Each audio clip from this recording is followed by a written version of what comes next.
휴일인 어제 하루 국내 코로나19 신규 확진자도 700명을 넘었습니다. 사흘 연속입니다. 일요일 기준으론 3차 유행 시기이던 지난 1월 4일 이후 6개월여 만에 최다를 기록했습니다. 보통 검사 건수가 적은 휴일엔 신규 환자가 감소하는 경향을 보이는데 이번엔 그 폭이 작았습니다. 그만큼 확산세가 거세다는 얘기입니다. 같은 휴일끼리 비교해도 증가세가 뚜렷합니다. 실제로 일주일 전 토요일과 일요일의 신규 확진자는 각각 614명과 501명. 그런데 지난 주말과 휴일에는 이보다 100명에서 200명가량 많았습니다.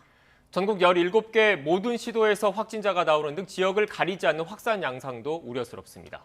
특히 수도권의 상황이 심각합니다. 어제 전체 지역 발생의 82% 가까이가 서울과 경기, 인천 등 세 곳에서 확인됐습니다.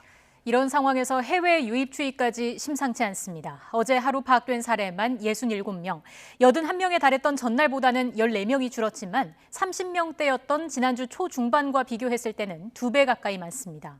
전 세계적으로 변이 바이러스가 퍼지는 터라 방역당국의 긴장감이 커지고 있습니다.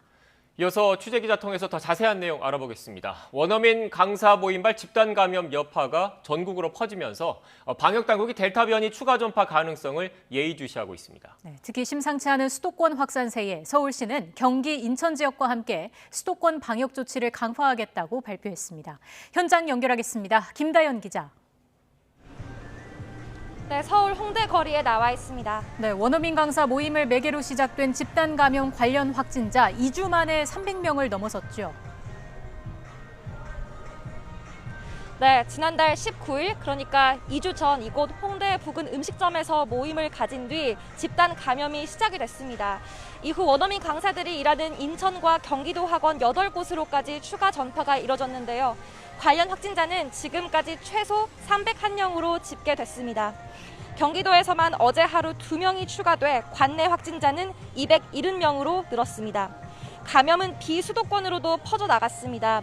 지난달 19일 한 손님이 원어민 강사들이 다녀간 서울 마포구의 주점 서울펍을 방문한 뒤 부산 진구의 그루브라는 감성 주점에도 간 사실이 확인됐는데요. 부산시는 해당 감성 주점 등을 포함해 5곳에서 확진자 25명이 나왔다고 밝혔습니다. 문제는 델타 변이 바이러스입니다. 확진자 가운데 최소 9명은 다른 변이 바이러스에 비해 전파 속도가 빠른 델타 변이 바이러스에 감염된 것으로 파악됐습니다. 관련 전파가 전국으로 퍼지면서 자연스레 변이 바이러스 확산 가능성과 함께 방역당국의 우려도 커졌습니다. 네, 정부와 지자체 차원의 점검도 강화됐죠. 네, 거리를 돌아다녀 보니 감염 재확산을 막기 위해 잠시 문을 닫겠다며 자체적으로 임시 휴업 안내문을 붙여놓은 것을 볼 수 있었습니다. 또 음식점 업주와 종사자를 위해 가까운 곳에 선별 진료소를 열었다는 구청 안내문도 볼 수 있었는데요. 수도권을 중심으로 집중 점검과 방역이 강화된 모습이었습니다. 서울시도 최근 수도권 감염 양상을 고려해 강남역 11번 출구와 한티글린공원, 홍익문화공원 등 3곳에 이른바 찾아가는 선별진료소를 운영하기로 했습니다. 젊은 층이 많이 찾는 음식점, 주점 등의 관계자에 대한 검사를 강화하기로 한 데 따른 조처입니다. 방역당국도 상황이 안정될 때까지 학원과 음식점, 체육시설 등 고위험 다중이용시설 7곳을 대상으로 정부 합동점검단을 운영할 계획이라고 밝혔습니다. 수칙 위반이 적발되는 경우에 대해선 생활지원금 배제와 과태료 부과, 집합 금지 등 엄정 조처한다는 방침입니다. 경찰도 다음 주 토요일까지 유흥시설을 중심으로 불법 영업 특별 단속을 실시하는데요. 특히 인구가 밀집한 서울, 인천, 경기, 부산 경찰청은 지자체 등과 협력해 집중 순찰을 벌일 방침입니다. 지금까지 서울 홍대 거리에서 YTN 김다연입니다. 부산을 찾는 관광객이 늘어나는 휴가철을 앞두고 서울 확진자가 방문한 부산 도심 주점에서 잇따라 감염이 확인됐습니다. 경남에서는 전현직 도의원이 골프나 친목 모임으로 만났다가 확진 판정을 받았습니다. 비수도권 코로나19 상황도 취재기자 연결해서 알아보겠습니다. 김종호 기자. 네, 전국구입니다. 네, 서울 확진자가 방문한 감성주점 관련 확진자 오늘도 나왔습니까? 네, 그렇습니다. 7명이 추가됐습니다. 기존 5개 업소에서 2개 업소가 추가됐는데 모두 부산 중심가인 서면에 있습니다. 7곳 가운데 가장 먼저 감염이 확인된 곳은 감성주점입니다. 서울 홍대주점 관련 확진자가 지난달 22일에 방문한 곳입니다. 이곳을 시작으로 지금까지 환자가 32명이 확인되었는데 21명이 방문자이고 종사자 2명, 접촉자가 9명입니다. 이 32명 가운데 13명이 서울 등 다른 지역에서 부산을 방문한 사람입니다. 부산에서는 최근 해운대구 유흥주점에서도 종사자와 방문자 등 12명이 확진 판정을 받는 등 유흥시설과 주점에서 집단 감염이 잇따라 확인되고 있습니다. 부산 지역은 최근 수산업 노동자 감염 여파도 이어지는 중입니다. 어제 격리됐던 노동자 1명이 추가 확진 판정을 받으면서 지금까지 확인된 환자는 11개 업체에 75명입니다. 부산시는 내일부터 일주일 동안 부산 공동어시장에서 임시선별검사소를 운영해 감염 고리를 차단하겠다는 특별 방역 대책을 내놓았습니다. 현재 부산 지역은 새로운 사회적 거리두기 1단계가 적용 중입니다. 부산시는 여기에 더해 9명 이상 사적 모임 금지 등 일부 방역 수칙을 강화해 적용 중입니다. 하지만 유흥시설과 식당 등에는 영업시간 제한이 없습니다. 여름 휴가철에 부산을 찾는 다른 지역 관광객이 많은 점이 현재 방역 수칙 아래에서 문제가 될 수도 있습니다. 경남에서는 골프 여행과 친목 모임에서 전 현직 도의원이 확진 판정을 받거나 자가격리됐습니다. 지난달 29일 경남 통영에서는 전 경남도의회 의원인 A씨가 확진 판정을 받은 뒤 가족 2명이 확진 판정을 받았고 30일에는 함안에서 역시 전직 도의원인 B씨가 확진 판정을 받았습니다. 두 전직 도의원은 지난달 21일부터 이틀 동안 전남에서 부부 동반 골프 여행을 했고 현직 도의원 1명도 참석한 거로 알려졌습니다. 확진 판정을 받은 B씨는 28일 진주에서 도의원 친목 모임에도 참석해 현직 도의원 3명이 밀접 접촉자로 분류됐습니다. 여기에 A씨와 접촉한 현역 도의원도 있어서 현재 경남 도의원 4명이 자가격리에 들어가 내일부터 열리는 도의회 임시회에도 참석하지 못하게 됐습니다.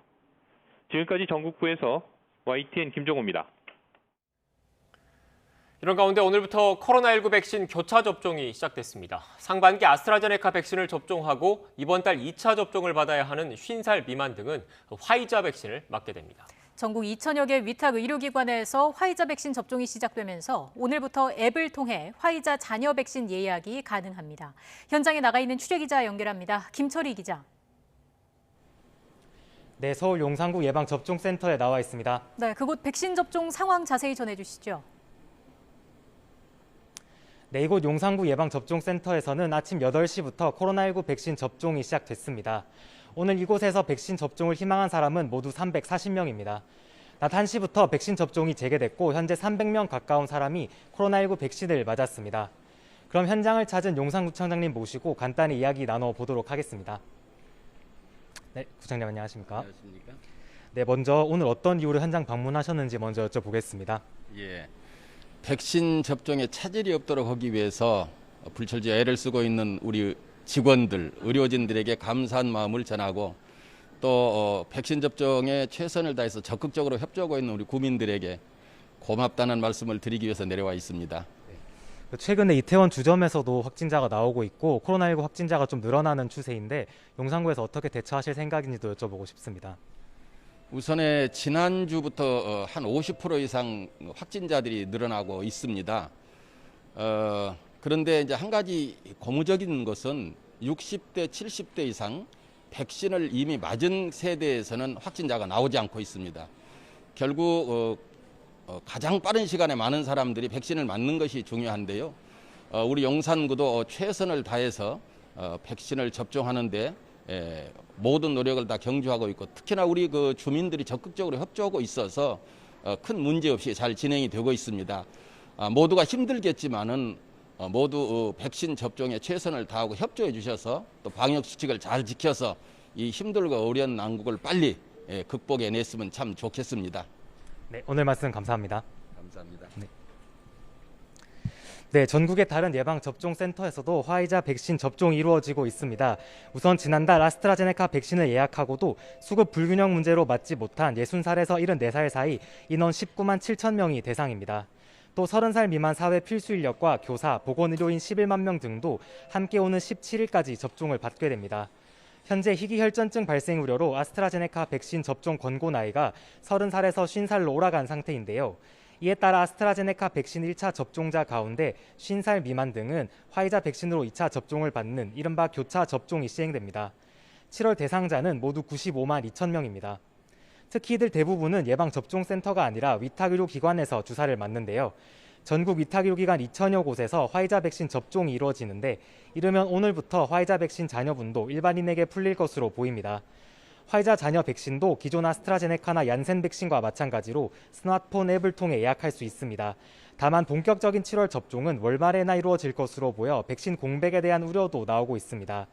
고3과 고등학교 교직원 등은 오는 19일부터 화이자 백신을, 55살에서 59살 사이 일반인은 오늘 26일부터 모더나 백신을 맞게 되기 때문입니다.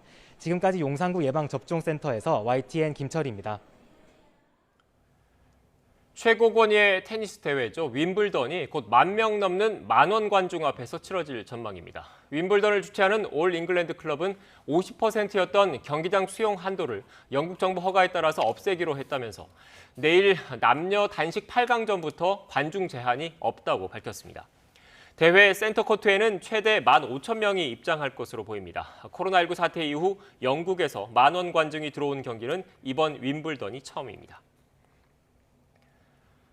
인도네시아에선 델타 변이 확산으로 코로나19 환자가 하루 2만 명 훨씬 넘게 쏟아지면서 의료 시스템이 붕괴 직전까지 내몰리고 있습니다. 한 병원에서는 의료용 산소가 바닥나면서 이틀 사이 코로나 환자가 63명이나 숨져 충격을 주고 있습니다. 보도에 김형근 기자입니다.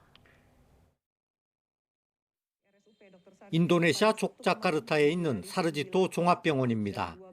지난 주말 이틀 사이 이 병원에서 코로나19 환자 63명이 한꺼번에 숨졌습니다. 호흡이 곤란한 중증 환자에게 쓰일 의료용 산소가 바닥났기 때문입니다. 병원 측은 보건당국에 산소 지원을 요청했지만 제대로 이루어지지 않았다고 호소했습니다. Memang stok oksigen sentral kami mengalami shutdown sekitar jam 20 sehingga kita waktu itu sudah membackup dengan oksigen yang menggunakan tabung. 이처럼 산소 부족이 심각해진 건 최근 델타 변이 확산으로 코로나19 환자가 급증하고 있기 때문입니다. 매일 2만 명이 훨씬 넘는 환자들이 쏟아지고 있습니다. 이러다 보니 병원들은 병상 부족에다 산소 부족 현상까지 겪고 있습니다. Terus SDM-nya yang terbatas, jadi penanganannya aja yang agak dibilang lambat sih enggak, tetap ditanganin cuman enggak. 환자 가족들은 산소를 구하기 위해 이른 아침부터 가게 앞에 줄을 서는 게 일상이 됐습니다. Dan ini tadi saya nyampe jam 11, ini jam 12 lebih, sejam lebih sedikit saya belum dapat giliran di sini. 인도네시아 정부는 의료용 산소 공급을 최대한 늘리겠다고 약속했지만 부족 현상은 악화되고 있습니다. YTN 김영근입니다. 주말과 휴일 줄어든 검사 건수에 비해서 확진자 수는 감소하지 않고 700명대를 유지하고 있습니다. 4차 유행에 대한 우려가 커지는 가운데 델타 변이 환자가 확인된 수도권 원어민 강사발 집단 감염은 누적 확진이 300명을 넘었고 부산으로까지 확산됐습니다. 전문가와 함께 짚어보겠습니다. 정재훈 가천대의대 예방의학과 교수 나오셨습니다. 어서 오십시오. 네, 안녕하세요. 안녕하세요. 교수님, 일요일 하루 집계 기준으로는 지금 지난 1월 3차 유행 때와 비교했을 때 거의 한 반년 만에 최다를 기록했더라고요. 현재 상황 어떻게 보십니까? 네, 지금 일주일째 확진자 숫자가 지속적으로 늘어나고 있는데요. 전 지금 상황이 4차 유행이나 5차 유행이라고 말하기는 어렵지만 5번째 위기가 왔다고 생각을 합니다. 우리가 지난 1차 유행과 2차 유행, 3차 유행을 돌아보면 확실한 봉우리가 있었거든요. 하지만 3차 유행 끝나고 나서 4차 유행의 위기가 찾아오면서 봉우리는 보이지 않지만 감염이 지역 사회로 확산이 되면서 확진자가 감소하지 않는 현상들이 보였는데 이때에도 주로 유행하는 바이러스의 종류들이 있었습니다. 우리가 알파나 베타나 감마, 델타 같은 변이 바이러스의 명칭을 붙이기 전에도 바이러스의 형들이 철저하게 구별이 되었었는데요. 우리가 1차 유행, 2차 유행, 3차 유행도 형들이 다 달랐었고 그리고 올해 초, 그다음에 지금도 바이러스의 종류가 바뀌어 있는 상태입니다. 그렇기 때문에 지금은 어떻게 보면 5번째 위기라고 볼 수 있는 상황이죠. 각종 그 주간 방역 상황도 좋지 않아 보이는데 5번째 위기에서 가장 우려스러운 수치는 어떤 걸까요?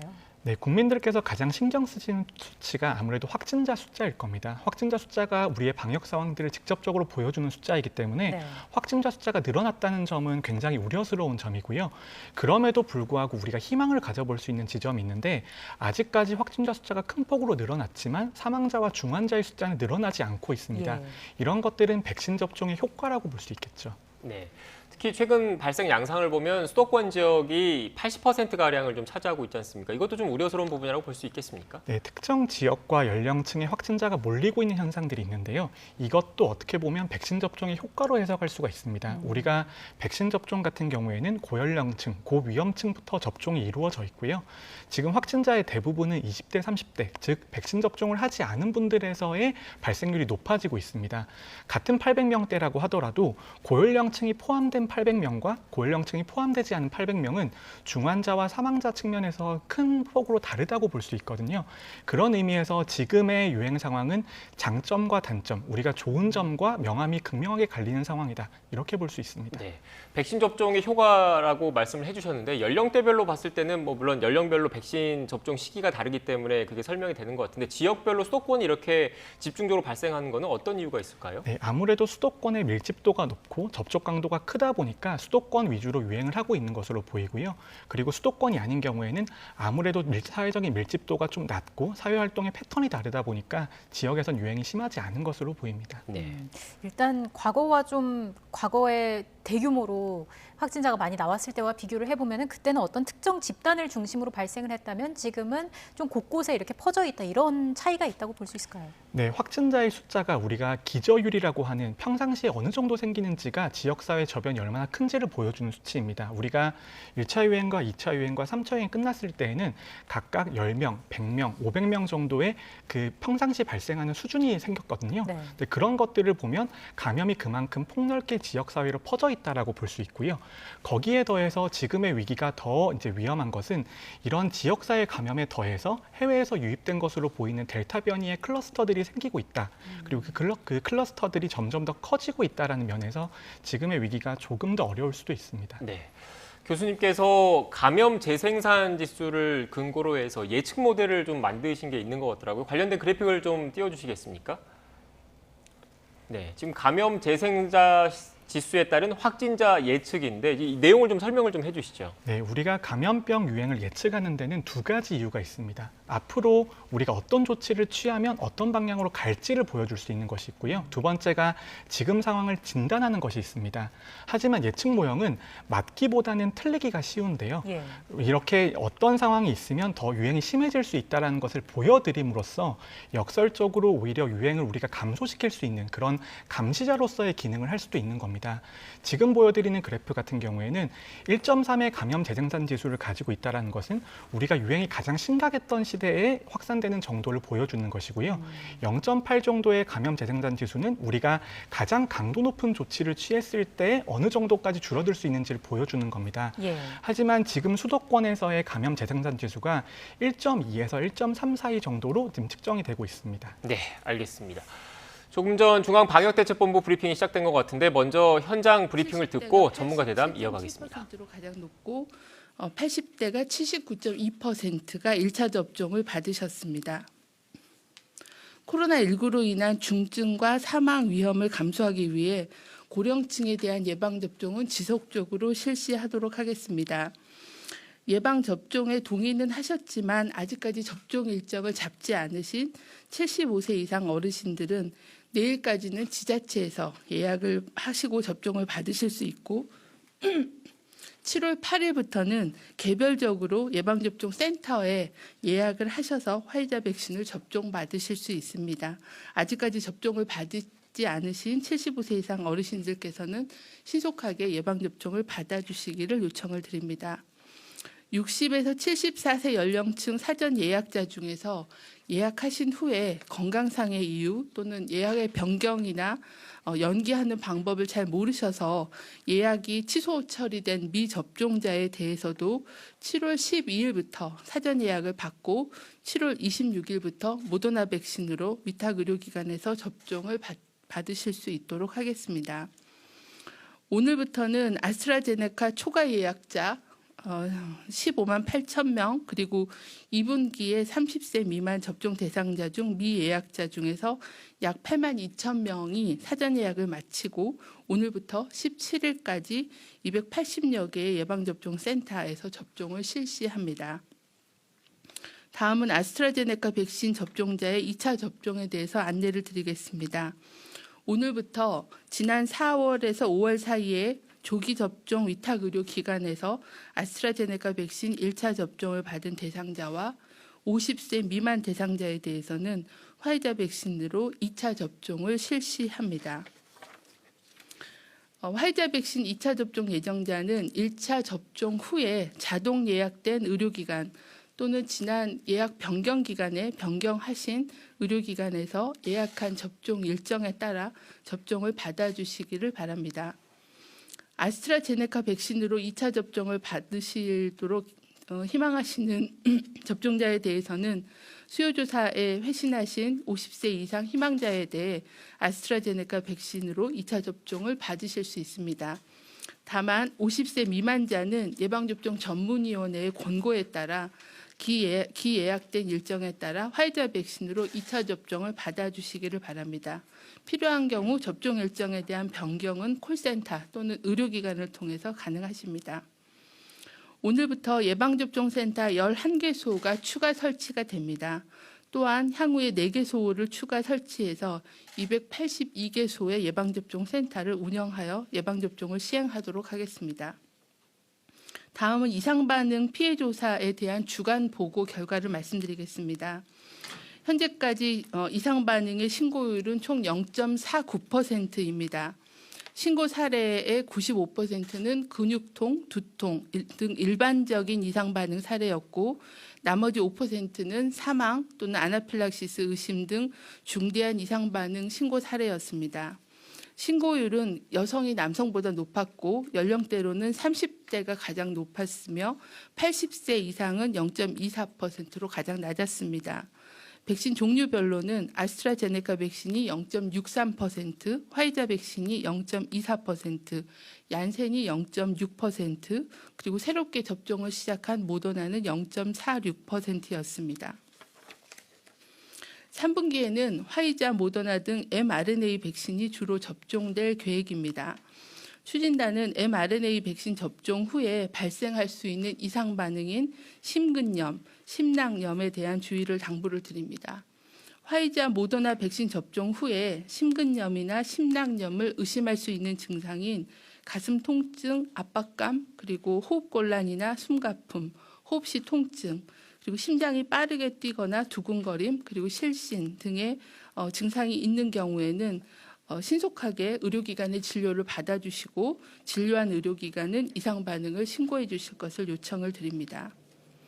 추진단은 교차 접종을 받으시는 분 10,000명에 대해서 문자를 통한 건강 상태를 추적 조사하여 교차 접종으로 인한 이상 반응 감시 체계를 강화해서 운영하도록 하겠습니다. 다음은 예방접종 피해조사반 사례 판정 결과에 대해서 설명드리겠습니다. 예방접종 피해조사반은 현재까지 총 20회의 회의를 개최하여 사망 및 중증 사례 676건, 그리고 아나필락시스 의심 사례 324건에 대해서 심의를 하였습니다. 심의한 결과 사망 1건, 중증 3건, 그리고 아나필락시스 104건에 대해 예방접종과의 인과성을 인정하였습니다. 상세한 자료는 보도자료로 가름하도록 하겠습니다. 다음은 코로나19 주간 발생 동향에 대해서 설명을 드리겠습니다.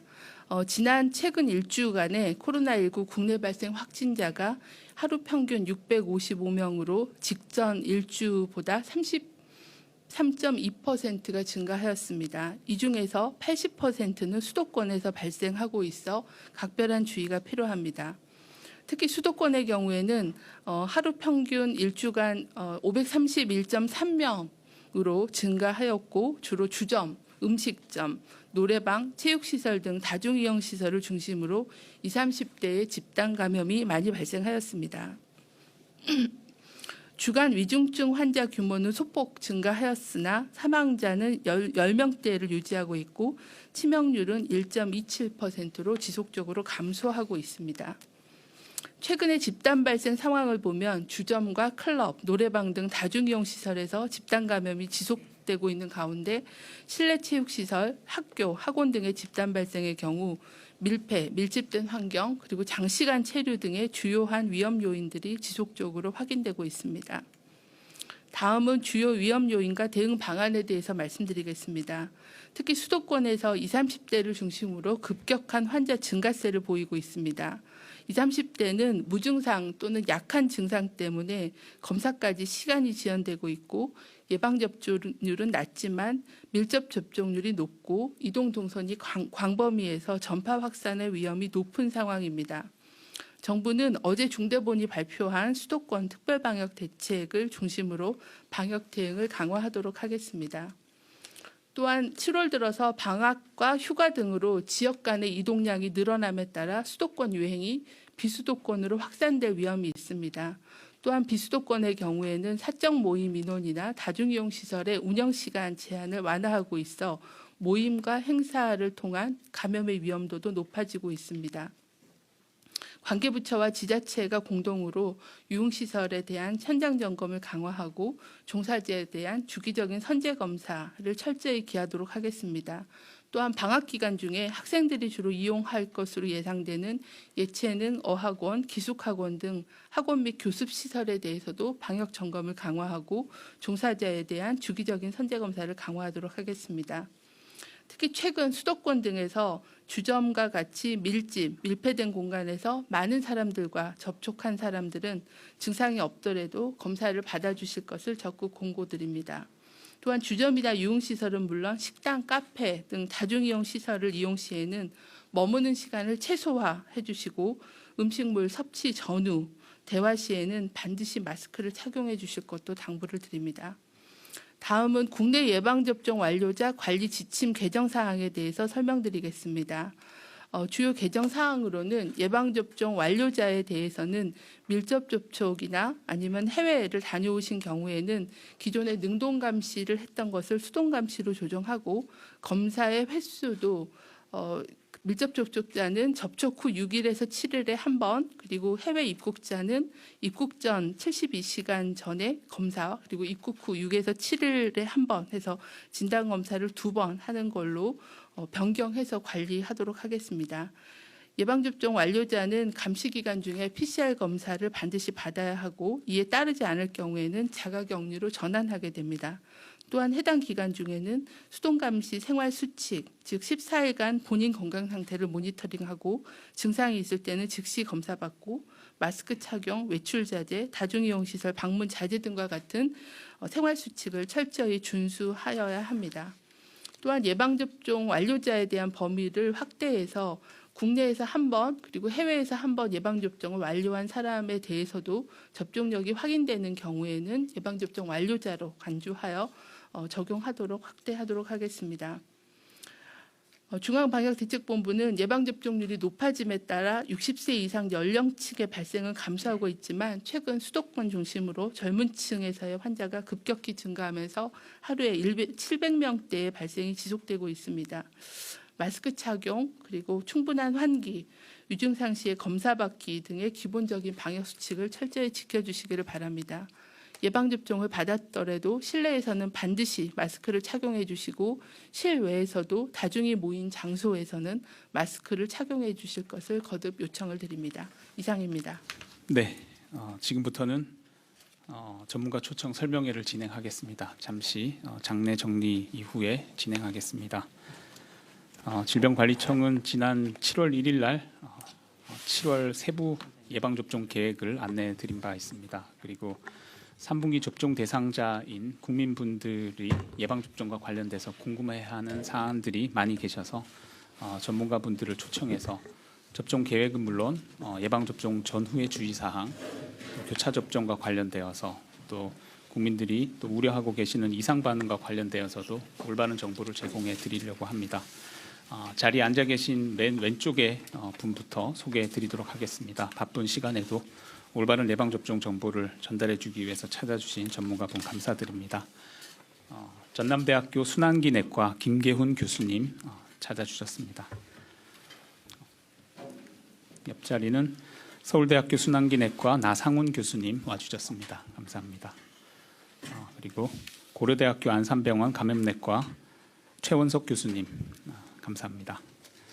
그러면 오늘 전문가 초청 설명회는 저희가 질병관리청에서 운영하고 또 함께하고 있는 국민소통단 분들이 계십니다. 네, 지금까지 중앙방역대책본부 브리핑 들었습니다. 보다 자세한 내용은 전문가와 함께 바로 짚어보겠습니다.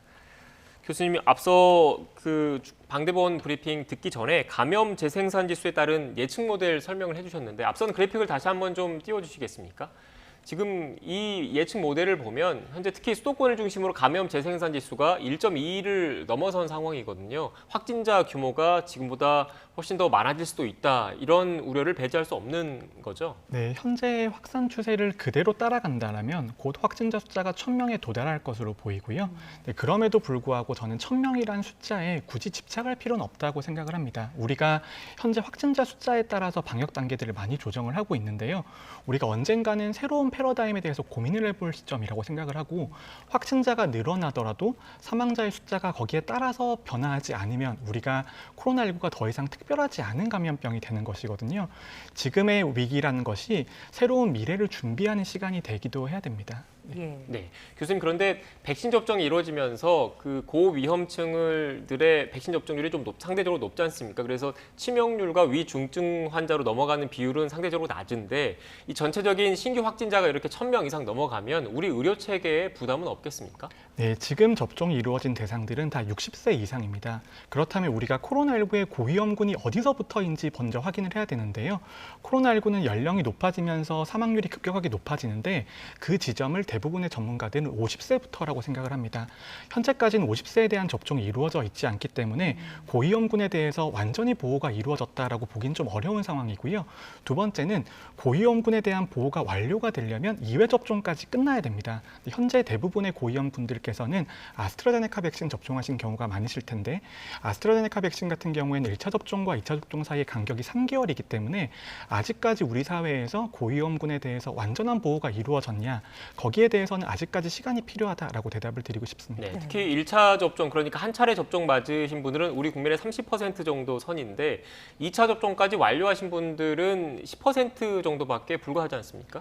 네, 결국은 사망 예방 효과라는 것이 영국의 데이터를 보면 2회 접종까지 완료해야지 90% 이상으로 나오고 있습니다. 그렇기 때문에 고위험군에 대해서는 접종 완료까지 되어야 됩니다. 네, 이런 상황의 심각성을 또 고려해서 수도권 방역 조치 강화 방안이 나왔습니다. 역시나 저희가 준비한 그래픽을 보면서 교수님의 설명을 좀 듣겠습니다. 일단 수도권의 경우에는 접종을 했다고 하더라도 마스크를 실외에서 반드시 써야 하는 거죠. 네, 수도권에서는 유행이 심해지면서 실외에서도 백신 접종하신 분들도 마스크 착용하실 것을 권고드리고 있고요. 네. 실외에서 1회 접종하시더라도 마스크를 착용하지 않아도 된다. 이런 완화 정책이 나오는 것들에 대해서 전문가들이 많은 우려를 표명했습니다. 마스크 착용이라고 하는 것이 사회적 거리 두기보다는 훨씬 더 비용이 적은 정책이거든요.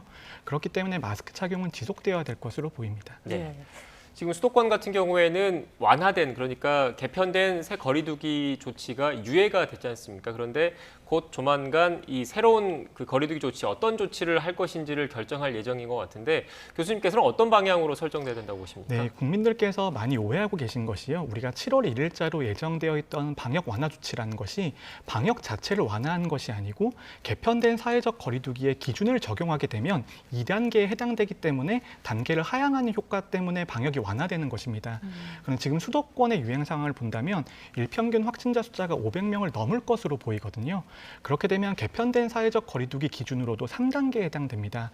그런데 국민들께서 느끼시기에 이런 숫자에 따라서 단계가 변화한다면 조금 더 예측 가능하고 수용성이 높아질 수 있기 때문에 저는 앞으로 사회적 거리두기 적용을 개편안을 도입을 했다라면 그 개편안을 그대로 따라갈 필요가 있다고 생각을 하고요. 그래서 수도권에서는 3단계를 유지를 하면서 확산세를 지켜볼 필요가 있다고 봅니다. 네, 시청자 여러분들의 이해를 돕기 위해서 조금 전 그래픽 다시 한번 좀 띄워주시겠습니까? 지금 이 3단계로 한다고 해도 지금 현재 새로운 개편안 기준으로 해도 서울 같은 경우, 수도권 지역 같은 경우에는 3단계지 않습니까? 이 3단계는 5인 이상 사적 모임 금지, 그리고 밤 10시까지 장만 영업할 수 있는 그 기준, 그러니까 지금 현재 적용돼 있는 기준과 큰 차이가 없다는 얘기잖아요. 네, 3단계는 현재 조치가 그대로 이어진다라고 보시면 될 것 같고요.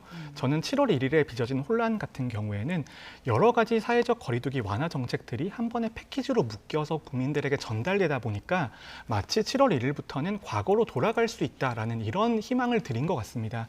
그럼에도 불구하고 델타 변이 유입으로 인해서 확산세가 증가하는 방향이기 때문에 앞으로는 사회적 거리두기 완화를 추진하더라도 가급적이면 하나의 개별적인 조치로 천천히 시행하는 방안을 반드시 고려해야 된다라고 봅니다. 네, 그러니까 교수님 말씀을 좀 정리를 하면 조만간 새 거리두기 체계를 적용을 할 때 새롭게 개편된 거리두기 체계를 적용을 하되 3단계를 적용을 하면 지금 일반 시민들의 입장에서는 지금처럼 강화된, 특히 수도권 지역 같은 경우에는 강화된 거리두기 체계 조치가 크게 차이 없이 지금 이어져 간다, 이런 말씀이신 거죠? 네, 수도권 같은 경우에는 3단계를 그대로 유지하게 되면 6월까지 이루어졌던 조치들이 그대로 이어지고요. 그런 조치들이 있어서 어느 정도 확산세를 우리가 통제할 수 있어야지 다음 단계로 넘어갈 수가 있습니다. 네. 조금 전에 말씀해 주신 것처럼 지금 상황에서 또 중요한 게 델타 변이 확산입니다. 현재 원어민 강사모 인발 집단 감염이 300명을 넘어섰다라는 소식 앞서서 저희가 전해드렸는데 속도가 상당히 빠르잖아요. 일단 감염자 전체가 델타 변이에 감염됐다라고 보는 것도 가능할까요? 네, 역학적인 인과관계가 있는 경우에는 저희가 굳이 검사하지 않아도 델타 변이 바이러스에 감염되었을 것으로 추정할 수가 있고요. 그럼에도 불구하고 지금의 상황은 조금 더 심각할 수가 있습니다. 우리가 델타 변이 바이러스에 대한 검사 결과가 나오는데 약 일주일 정도의 시간이 걸리거든요. 우리가 지금 방역 당국에서 발표하고 있는 국내의 델타 변이 바이러스의 비율은 일주일 전의 값이라고 볼 수가 있습니다.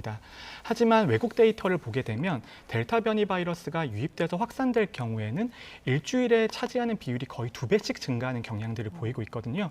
그런 것들을 보면 지금 이 순간에 이루어지고 있는 확산세 같은 경우에 델타 변이의 비율이 훨씬 더 클 수 있다, 이렇게 보고 있습니다. 델타 변이를 파악하는데 일주일가량 걸린다고 말씀하셔서 추가로 좀 질문을 드리면 이렇게 분석 기간이 긴 이유가 있습니까? 네, 변이 바이러스를 확인하기 위해서는 일반적인 PCR 검사가 아니고 전체 유전체에 대한 염기서열 분석이 필요한데 그런 것들은 우리가 아무리 빨리 해도 속도에 한계가 있기 때문에 일주일 정도의 시간이 걸리는 것이고요. 이것을 조금 단축할 수 있는 방법이 있습니다. 델타 변이 바이러스에 대한 PCR 검사를 만들어서 수행을 하면 되는데 이런 것들은 만들고 설치하는 데까지 시일이 걸리기 때문에 지금은 일주일 정도의 이런 보고에 어느 정도 시간이 필요한 상황인 거죠. 네. 지금 현재 그런 델타 변이를 조금 더 빨리 파악할 수 있도록 그런 방법들은 방역 당국 차원에서 논의는 되고 있는 거죠? 네, 방역 당국에서 조금 더 속도를 높이기 위한 방안들이 논의는 되고 있습니다만 이게 과학적인 기술의 한계이기 때문에 어느 시점 아래로 당기기는 너무나 어려운 상황입니다. 네. 일단 앞서서 우리가 예상하는 것보다 좀 더 많이 퍼져 있을 수 있다라는 취지의 말씀을 해주셨는데 이제 날이 더워지면서 냉방기 사용을 많이 하지 않습니까? 이런 부분은 좀 우려를 더하는 부분이겠죠. 네, 먼저 계절에 따라서 확산이 변화한다는 것은 현재까지는 틀린 것으로 나오고 있습니다. 만약에 계절에 따라서 코로나 바이러스 유행이 변화한다면 남반구의 유행 상황은 북반구와 달라야 되거든요. 하지만 이때까지의 결과를 보면 남반구도 북반구와 동일한 유행 패턴을 보였습니다. 그렇기 때문에 기후 자체가 코로나19에 영향을 주진 않을 거고요.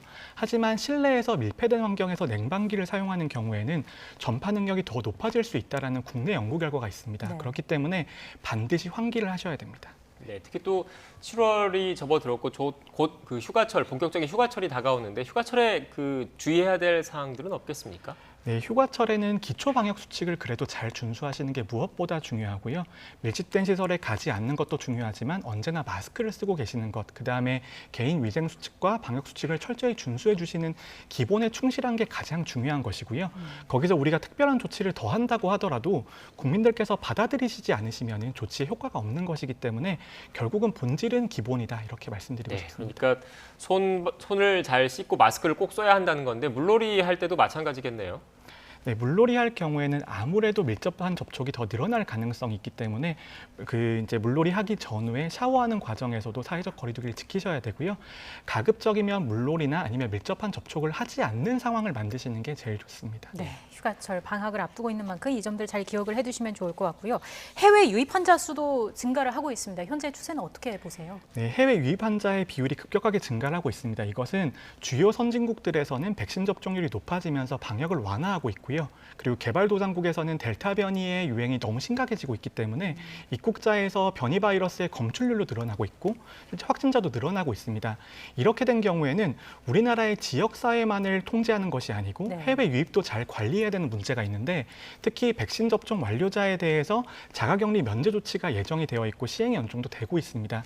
이런 것들을 감안하면 앞으로의 변이 바이러스 유입이나 확산 속도가 더 빨라질 가능성도 있습니다. 네, 이 해외 유입과 관련해서 자가격리 면제 조치 그리고 자가격리 면제를 할 수 있는 접종하는 백신 종류들도 좀 있지 않습니까? 이 부분에 대해서 좀 구체적으로 강화할 필요는 없겠습니까? 네, 특히 WHO에서 승인한 백신이라는 조건을 내걸게 되면서 우리가 중국에서 접종하는 백신들도 자가격리 면제 대상에 포함이 됐는데요. 이런 우리가 어떤 백신들을 포함시키고 어떤 백신을 제외할 건가에 대한 전문가들이 합의된 기준이 있어야 될 것 같고요. 그리고 과학적으로 특히 변이 바이러스에 대해서도 충분한 효과가 나오는지에 대한 검증이 되어 있는 백신에 대해서만 자가격리 면제를 해주는 것이 바람직한 방향으로 보입니다. 네, 국가는 어떻습니까? 백신 종류 외에. 네, 국가 중에 특히 델타 변이 바이러스의 유행이 극심한 국가들이 있습니다. 하지만 국가별로 제한하는 것은 조금 어려울 수가 있는 게 델타 변이 바이러스의 확산 속도가 워낙 빠르기 때문에 지금은 델타 변이 바이러스가 검출되지 않더라도 언젠가는 델타 변이 바이러스의 비율이 높아질 것이거든요. 그렇기 때문에 국가별로 제한은 현재 유행이 매우 심각한 국가들에 대해서는 고려해 볼 수 있지만 장기적으로는 바람직한 방향은 아니라고 생각합니다. 네, 알겠습니다. 지금까지 코로나19 관련된 이야기를 정재훈 교수와 함께 나눴습니다. 오늘 말씀 고맙습니다. 네, 감사합니다.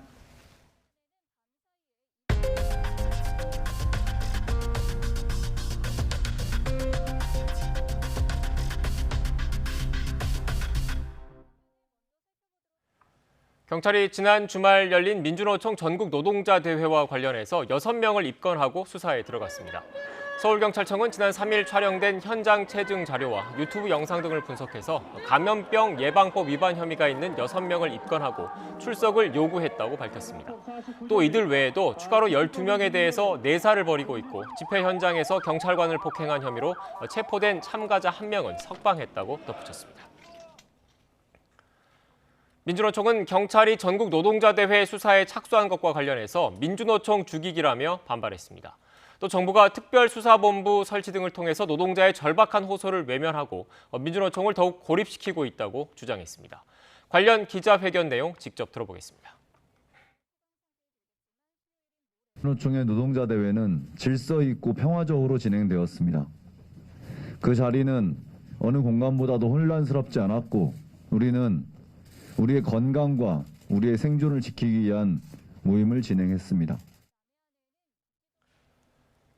코로나19 사태가 이어지면서 해외 출장이 잦은 기업인들은 오랫동안 발이 묶일 수밖에 없었습니다. 정부는 경기 회복세에 탄력을 붙이기 위해서 기업인을 대상으로 격리 면제 등 다양한 지원을 속도감 있게 내놓고 있습니다. 조용성 기자입니다. 5년 동안 7조 원을 들여 울산의 석유화학 복합시설을 짓기로 한 S-Oil. 백신 우선 접종이 허용되면서 이 회사 엔지니어 30명은 영국 런던에 있는 설계업체를 찾아가 얼굴을 마주보며 회의할 기회를 얻었습니다. 양국 간의 언어와 시차로 인해 화상회의로는 한계가 있어 원활한 의사소통을 위해서는 대면 회의가 반드시 필요했고 백신 우선 접종과 출입국의 협조를 정부에 요청을 드렸습니다. 정부는 기업 활동을 지원하기 위해 해외 출장 기업인들의 백신 우선 접종 기준이 됐던 출장 기한 제한을 없앴습니다. 또 출장 2달 전으로 못 박았던 우선 접종 신청을 한 달 전으로 완화했습니다. 지난 5월부터는 국내에서 예방접종을 한 기업인이 해외 출장 뒤 귀국할 때 자가격리가 면제되면서 신청자가 크게 늘었습니다. 접종을 신청한 기업인은 미국행이 가장 많았고 중국, 인도네시아, 베트남 순으로 뒤를 이어 지난달 중순까지 10,000명 가까이 됩니다. 여기에 더해 이번 달부터는 해외에서 백신을 맞은 사람도 국내 투자나 기술 협력을 위해 입국할 때 격리를 면제하는 등 활동 제약이 크게 줄었습니다. 정부는 기업인 출입국 지원을 위해 격리 면제, 백신 접종, 전 세계 확보 등 노력을 기울이고 제도 개선도 진행해 왔습니다. 기업 간부나 임원은 얀센을 맞을 수 있는 예비군 민방위와 아스트라제네카 접종 대상인 60대 사이에 낀 세대인 50대가 많아 접종률이 낮은 편입니다. 정부의 우선 접종 지원을 통해 국내외에서 비교적 자유롭게 경제 활동을 이어갈 수 있게 됐다는 평가를 받습니다. YTN 조용성입니다.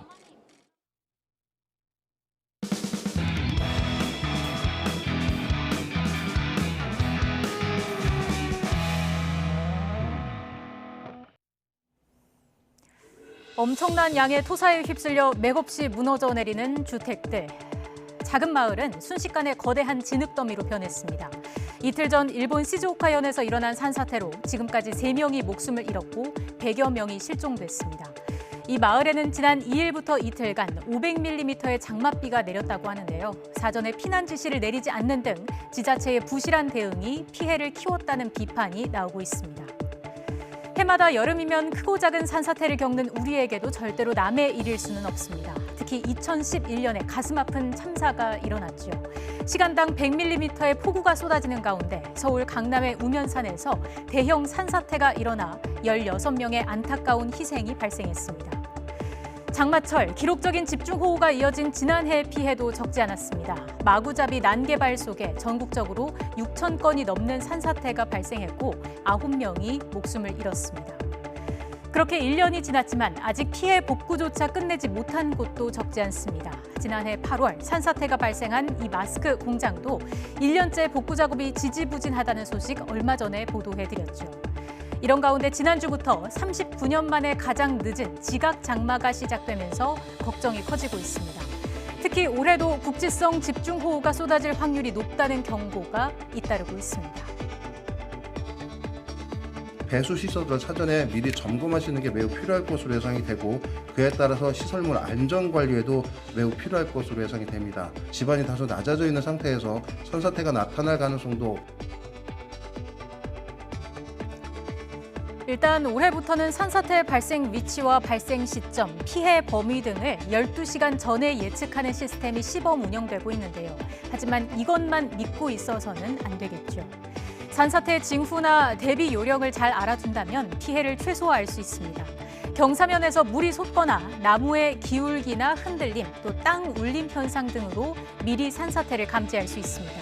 이런 징후가 있다면 즉시 대피를 해야 하고요. 사전에 대피 장소를 숙지하고 방송, 재난 문자 등을 통해서 기상 상황도 지속적으로 확인하시기 바랍니다. 아무리 강조해도 지나치지 않은 장마철 산사태 경고, 철저한 대비가 필요해 보입니다. 그럼 이어서 기상캐스터 연결해서 날씨 알아보겠습니다. 신미림 캐스터. 네, 평화의 공원에 나와 있습니다. 네, 지금 서울은 흐리고 후텁지근하다고요? 네, 서울은 장맛비 대신에 하늘만 잔뜩 흐린데요. 현재 서울 기온은 26.1도로 이 습도가 높은 탓에 더 덥게 느껴지고 있습니다. 내일도 서울은 장맛비가 쉬어가겠지만 충청 이남 지방은 계속해서 장마 전선의 영향을 받겠는데요. 특히 오늘 밤 사이에 남해안을 중심으로는 200mm가 넘는 국지성 호우가 예보돼 있습니다. 호우 피해 발생하지 않도록 각별히 주의하셔야겠습니다. 현재 레이더 화면을 먼저 살펴보도록 하겠는데요. 이 장마 전선은 현재 호남과 경남 내륙에도 영향을 주고 있습니다. 앞으로도 많은 비가 예상되는 전남 해안과 흑산도 홍도에는 호우 경보가 내려져 있고 그 밖에 남해안에도 여전히 호우주의보가 발효 중인데요. 내일까지 호남과 경남 남해안, 지리산 부근에 200mm 이상의 호우가 쏟아지겠고 충청과 경북 북부에도 최고 80mm, 강원 남부와 제주도에서 5에서 20mm가량의 비가 내리겠습니다. 내일도 내륙은 종일 후텁지근하겠습니다. 내일 낮 기온 서울과 대구가 30도, 대전 27도, 제주 31도 등으로 오늘보다는 1, 2도가량이 더 높겠습니다.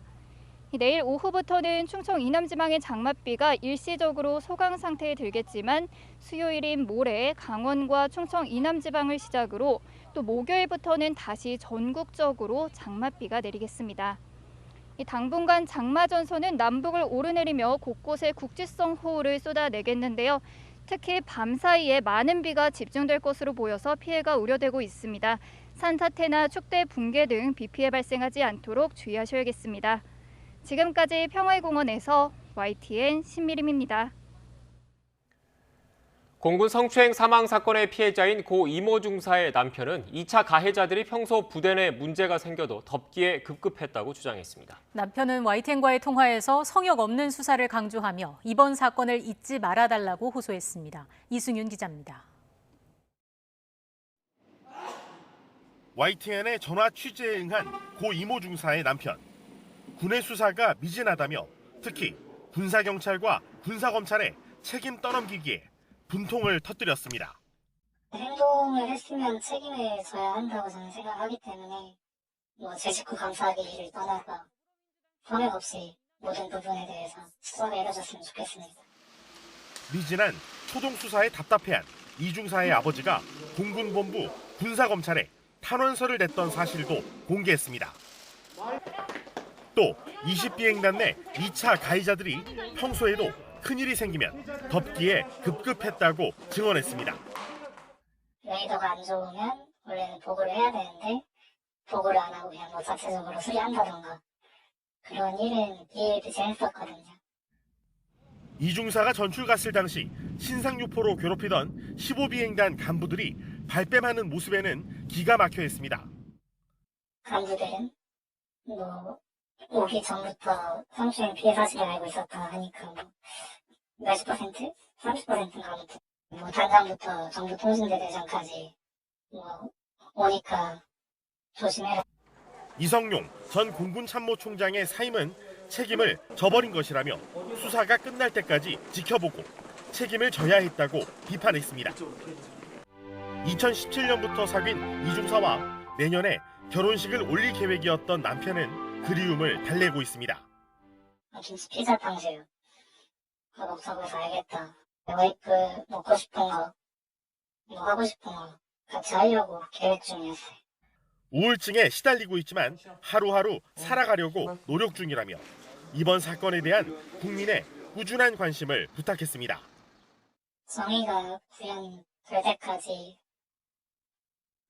좀 잊지 말아주셨으면 좋겠다. YTN 이승윤입니다. 경찰이 가짜 수산업자의 금품 수수 의혹과 관련해서 입건된 현직 검찰과 경찰, 전현직 언론인 등을 불러서 조만간 조사할 예정입니다. 서울경찰청 강력범죄수사대는 청탁금지법 위반 혐의를 받는 모 검사와 경찰 총경, 이동훈 전 조선일보 논설위원과 엄성섭 TV조선 앵커를 상대로 조사하고 있다고 밝혔습니다. 경찰은 지난 4월 별도 사기 사건 피의자인 가짜 수산업자 김 씨를 조사하던 중 금품을 건넸다는 진술을 확보해 수사에 착수했고 참고인 12명에 대해서 조사를 벌였습니다. 국정농단 사건 수사를 지휘했던 박영수 특별검사가 자신이 수산업자로부터 차량을 무상으로 제공받았다는 의혹은 사실과 다르다고 해명했습니다. 박영수 특검은 오늘 입장문을 통해 검사와 경찰, 언론인에게 금품을 건넨 혐의를 받는 포항 수산업자로부터 포르쉐 차량을 무상으로 제공받았다는 부분은 전혀 사실이 아니라고 밝혔습니다. 박 특검은 아내에게 사줄 차를 고르던 중 수산업자 김모 씨가 운영하는 렌터카 업체 차량의 시승 권유를 받았다며 차를 며칠 빌린 뒤 반납했고 비용 250만 원을 이모 변호사를 통해 김 씨에게 전달했다고 설명했습니다. 국민의힘 김재원 최고위원은 수산업자 김모 씨가 형기를 얼마 채우지도 않은 지난 2017년 12월 문재인 정권의 첫 특별 사면으로 사면됐다면서 경위를 밝히라고 촉구했습니다. 김 최고위원은 김 씨가 사면된 이후 박영수 특검에게 차량을 빌려주고 박지원 국정원장에게 선물을 줬다면서 사기로 벌어들인 100억 원 이상을 어디에 썼는지 수사해야 하고 특별 사면 과정에 누가 개입했는지도 밝혀야 한다고 말했습니다. 이와 관련해 청와대 핵심 관계자는 당시 김 씨의 형 집행률과 과거 범죄의 전력을 종합적으로 판단해 특별 사면이 이루어진 것으로 확인했다고 설명했습니다. 당시 김 씨의 형 집행률은 81%였으며 특별 사면을 받은 2017년 12월 기준으로 범죄의 전력이 벌금형만 2차례 받은 것으로 확인됐다고 전했습니다. 벤츠 차량 특정 모델에서 운전 도중 갑자기 계기판이 꺼지는 일이 속출하고 있습니다. 최근 한 달 사이 리콜 접수가 급증하자 관계기관이 조사에 들어갔습니다. 황보혜경 기자의 단독 보도입니다. 밤길을 달리고 있는데 갑자기 눈앞이 칠흑같이 깜깜해집니다. 사라진 속도계에 당황한 운전자가 다급히 옆 사람을 부릅니다. 최근 들어 벤츠 E클래스 차량에서 나타나고 있다는 계기판 꺼짐 현상입니다. 바로 나왔죠. 방금 이게 꺼진 거예요, 이게.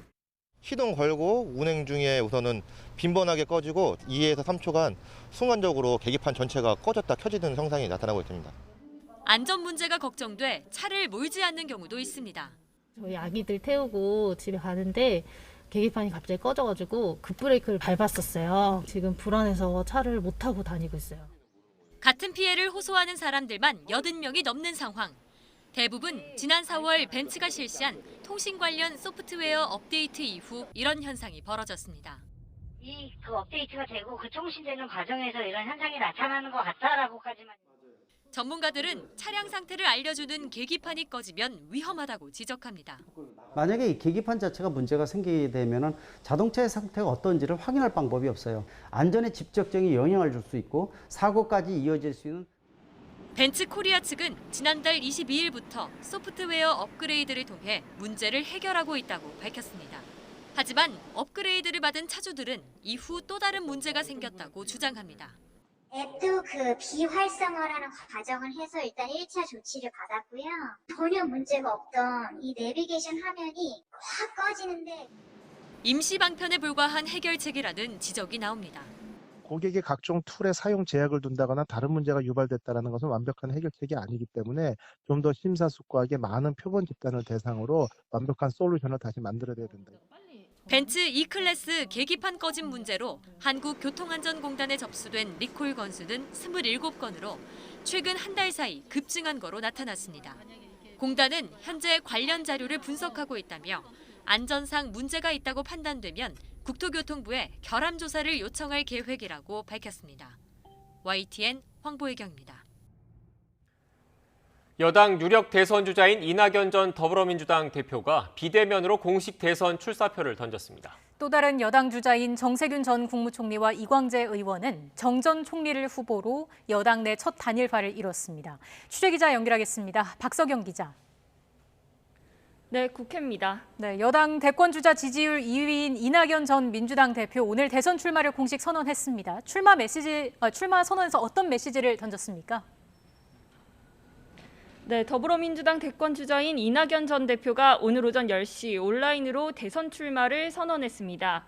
이 전 대표는 출마 선언문에서 코로나19 등으로 많은 사람들이 불안해하는 만큼 힘겨운 국민을 따뜻하게 보살펴야 한다며 내 삶을 지켜주는 나라를 표어로 내걸었습니다. 특히 땅에서 얻은 이익을 좀 더 나누고 사회 불평등을 줄이자며 중산층을 70%까지 늘릴 것, 개헌을 통해 토지 공개념을 명확히 할 것 등을 내세운 5가지 국가 비전을 영상으로 소개했습니다. 이 전 대표의 출마 선언 직접 들어보시죠. 지금은 불안의 시대입니다. 많은 사람들이 삶을 불안해합니다. 청년도, 중년도, 노년도 불안합니다. 삶을 위협하는 요소가 엄청나게 늘었기 때문입니다. 그런 모든 위협으로부터 국민 한 분 한 분의 삶을 국가가 보호해드려야 합니다. 내 삶을 지켜주는 나라가 되어야 합니다. 그 일을 제가 하겠습니다. 네, 이 전 대표는 출마 선언 영상 공개 이후에 서울 현충원을 방문해서 무명 용사의 탑 그리고 김대중, 김영삼 전 대통령 묘역을 참배했습니다.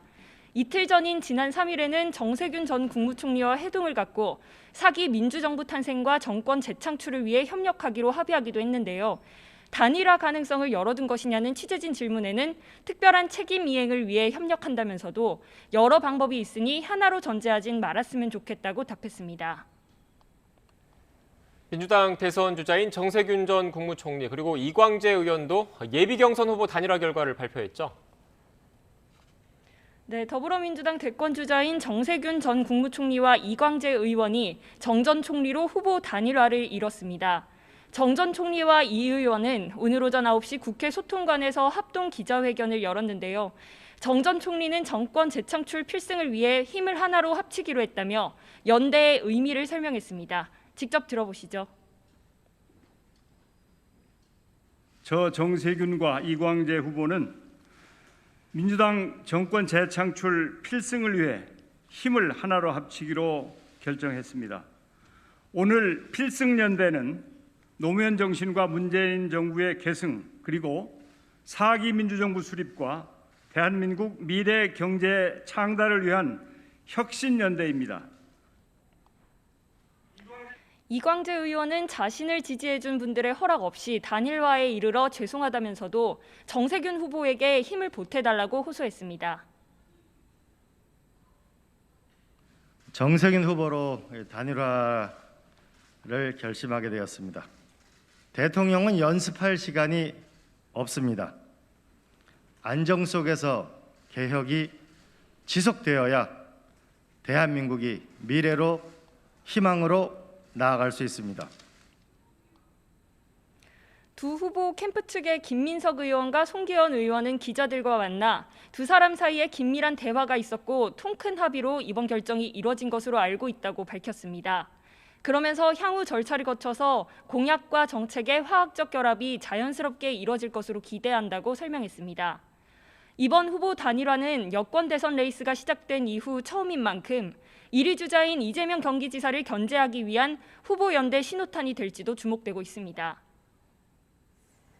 네, 이 전 대표의 출마 선언, 정세균 전 총리 후보 단일화로 여당 내 반 이재명 전선이 구축되는 모양새고요. 이런 가운데 윤석열 전 검찰총장도 이재명 지사의 미점령군 발언을 놓고 공세를 가했다고요. 네, 이 지사가 지난 1일 대선 출마 선언 이후 고향 안동으로 내려가 대한민국은 친일 세력이 미 점령군과 합작해 그 지배 체제를 그대로 유지하지 않았느냐고 한 발언이 시초가 됐습니다. 윤 전 총장은 이후 자신의 SNS에서 광복 회장이 했던 미군은 점령군, 소련군은 해방군이란 망언을 집권 세력 차기 유력 후보인 이재명 지사가 이어받은 것이라며 셀프 역사 왜곡이라고 공개 비판에 나섰습니다. 이에 이 지사는 6시간 만에 SNS를 통해 부인할 수 없는 역사적인 사실이라며 해방 직후 미군과 한국 전후 미군을 동일시한 건 명백한 오류고 소련군을 해방군이라고 한 적은 없다면서 구태 색깔 공세가 안타깝다고 평했습니다. 이를 두고 백혜련 최고위원은 오늘 아침 회의에서 출마 선언에서부터 보여주었던 윤 전 총장의 천박한 역사인식이 역사의 무지로 드러나고 있다며 윤 전 총장의 역사관을 비판했습니다. 강골 검사의 이미지로 어필했던 윤석열이 아닌 가면 속에 윤석열이 드러나고 있습니다. 출마 선언에서부터 보여주었던 천박한 역사인식, 그것이 또 역사의 무지로 드러나고 있습니다. 반면 국민의힘 이준석 대표는 이 지사의 발언은 친일 논란을 일으켜 대한민국 정부 수립 자체를 폄훼하고 국민을 분열시켜 정치적 이득을 보고자 하는 술수라고 비판했습니다. 친일 논란을 일으켜서 대한민국의 정부 수립 자체를 폄훼하는 시도는 국민 분열을 통해 정치적 이득을 보고자 하는 매우 얄팍한 술수입니다. 이런 가운데 이낙연 민주당 전 대표는 오늘 CBS 라디오 김현정의 뉴스쇼에 출연해 이 지사의 발언이 학술적으로 틀린 이야기는 아니지만 정치는 말이 미칠 파장을 생각해보는 게 좋다고 지적했습니다. 지금까지 국회에서 YTN 박서경입니다. 조금 전 들어온 소식입니다. 문재인 대통령은 코로나 델타 변이 바이러스의 국내 유입과 집단 감염 사례가 늘고 있다면서 방역 협조를 당부하고 방역 지침 위반 행위에는 엄정히 대응하겠다고 밝혔습니다. 문 대통령은 오늘 청와대 수석 보좌관 회의에서 휴가철 유동인구와 맞물려 방역에 작은 구멍이라도 생긴다면 급격한 확산으로 이어질 수 있는 비상한 상황이라면서 이같이 말했습니다. 네, 그러면서 방역 위반 시 즉시 영업을 정지하는 원 스트라이크 아웃제를 엄격히 적용하고 불법적인 대규모 집회 등의 집단 행위에는 단호한 법적 조치를 취하지 않을 수 없다고 강조했습니다. 또 정부는 화이자나 모더나 같은 mRNA 백신 접종을 확대하고 이익이 크다고 판단되는 경우 교차 접종으로 변이 바이러스 대응력을 높이고 접종 기간을 단축하겠다고 밝혔습니다.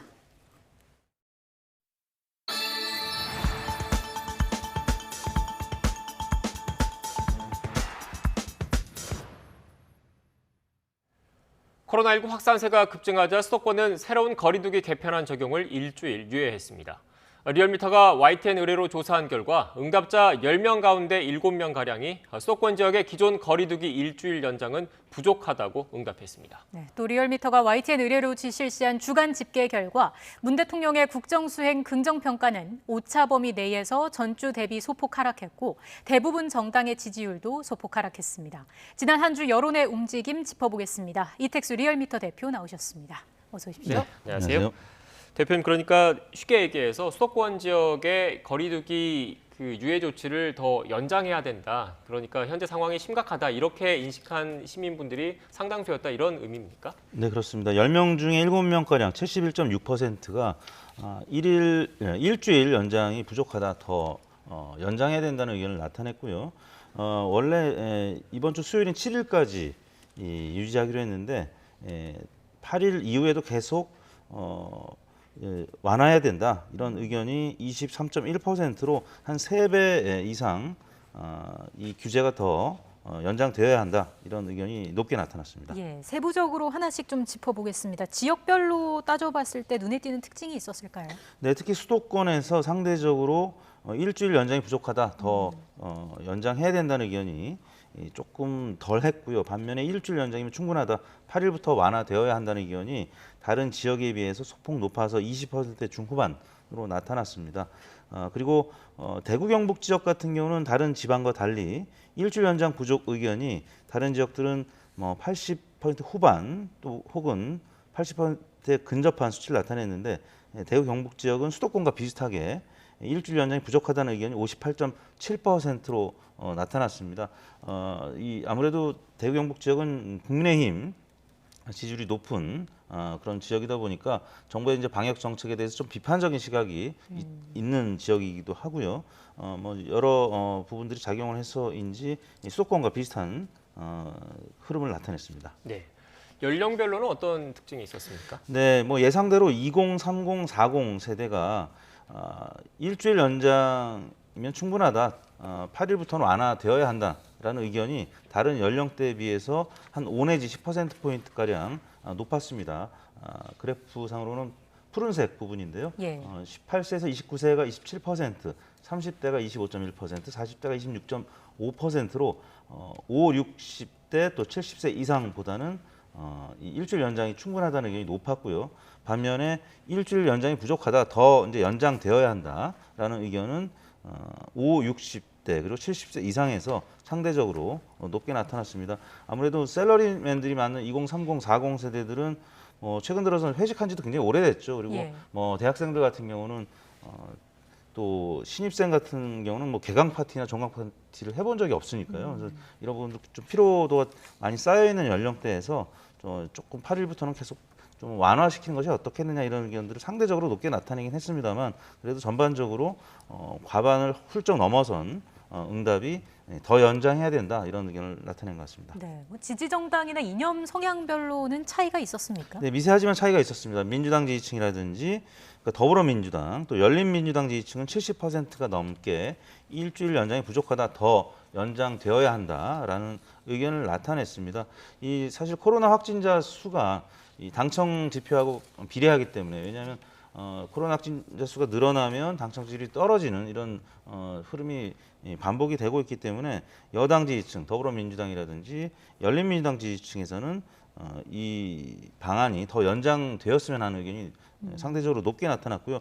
반면에 같은 진보 정당이지만 정의당 같은 경우는 38%가 일주일 연장이면 충분하다, 8일부터 조금 완화시켰으면 좋겠다 이런 의견들을 나타내서 약간의 온도차가 있었고요.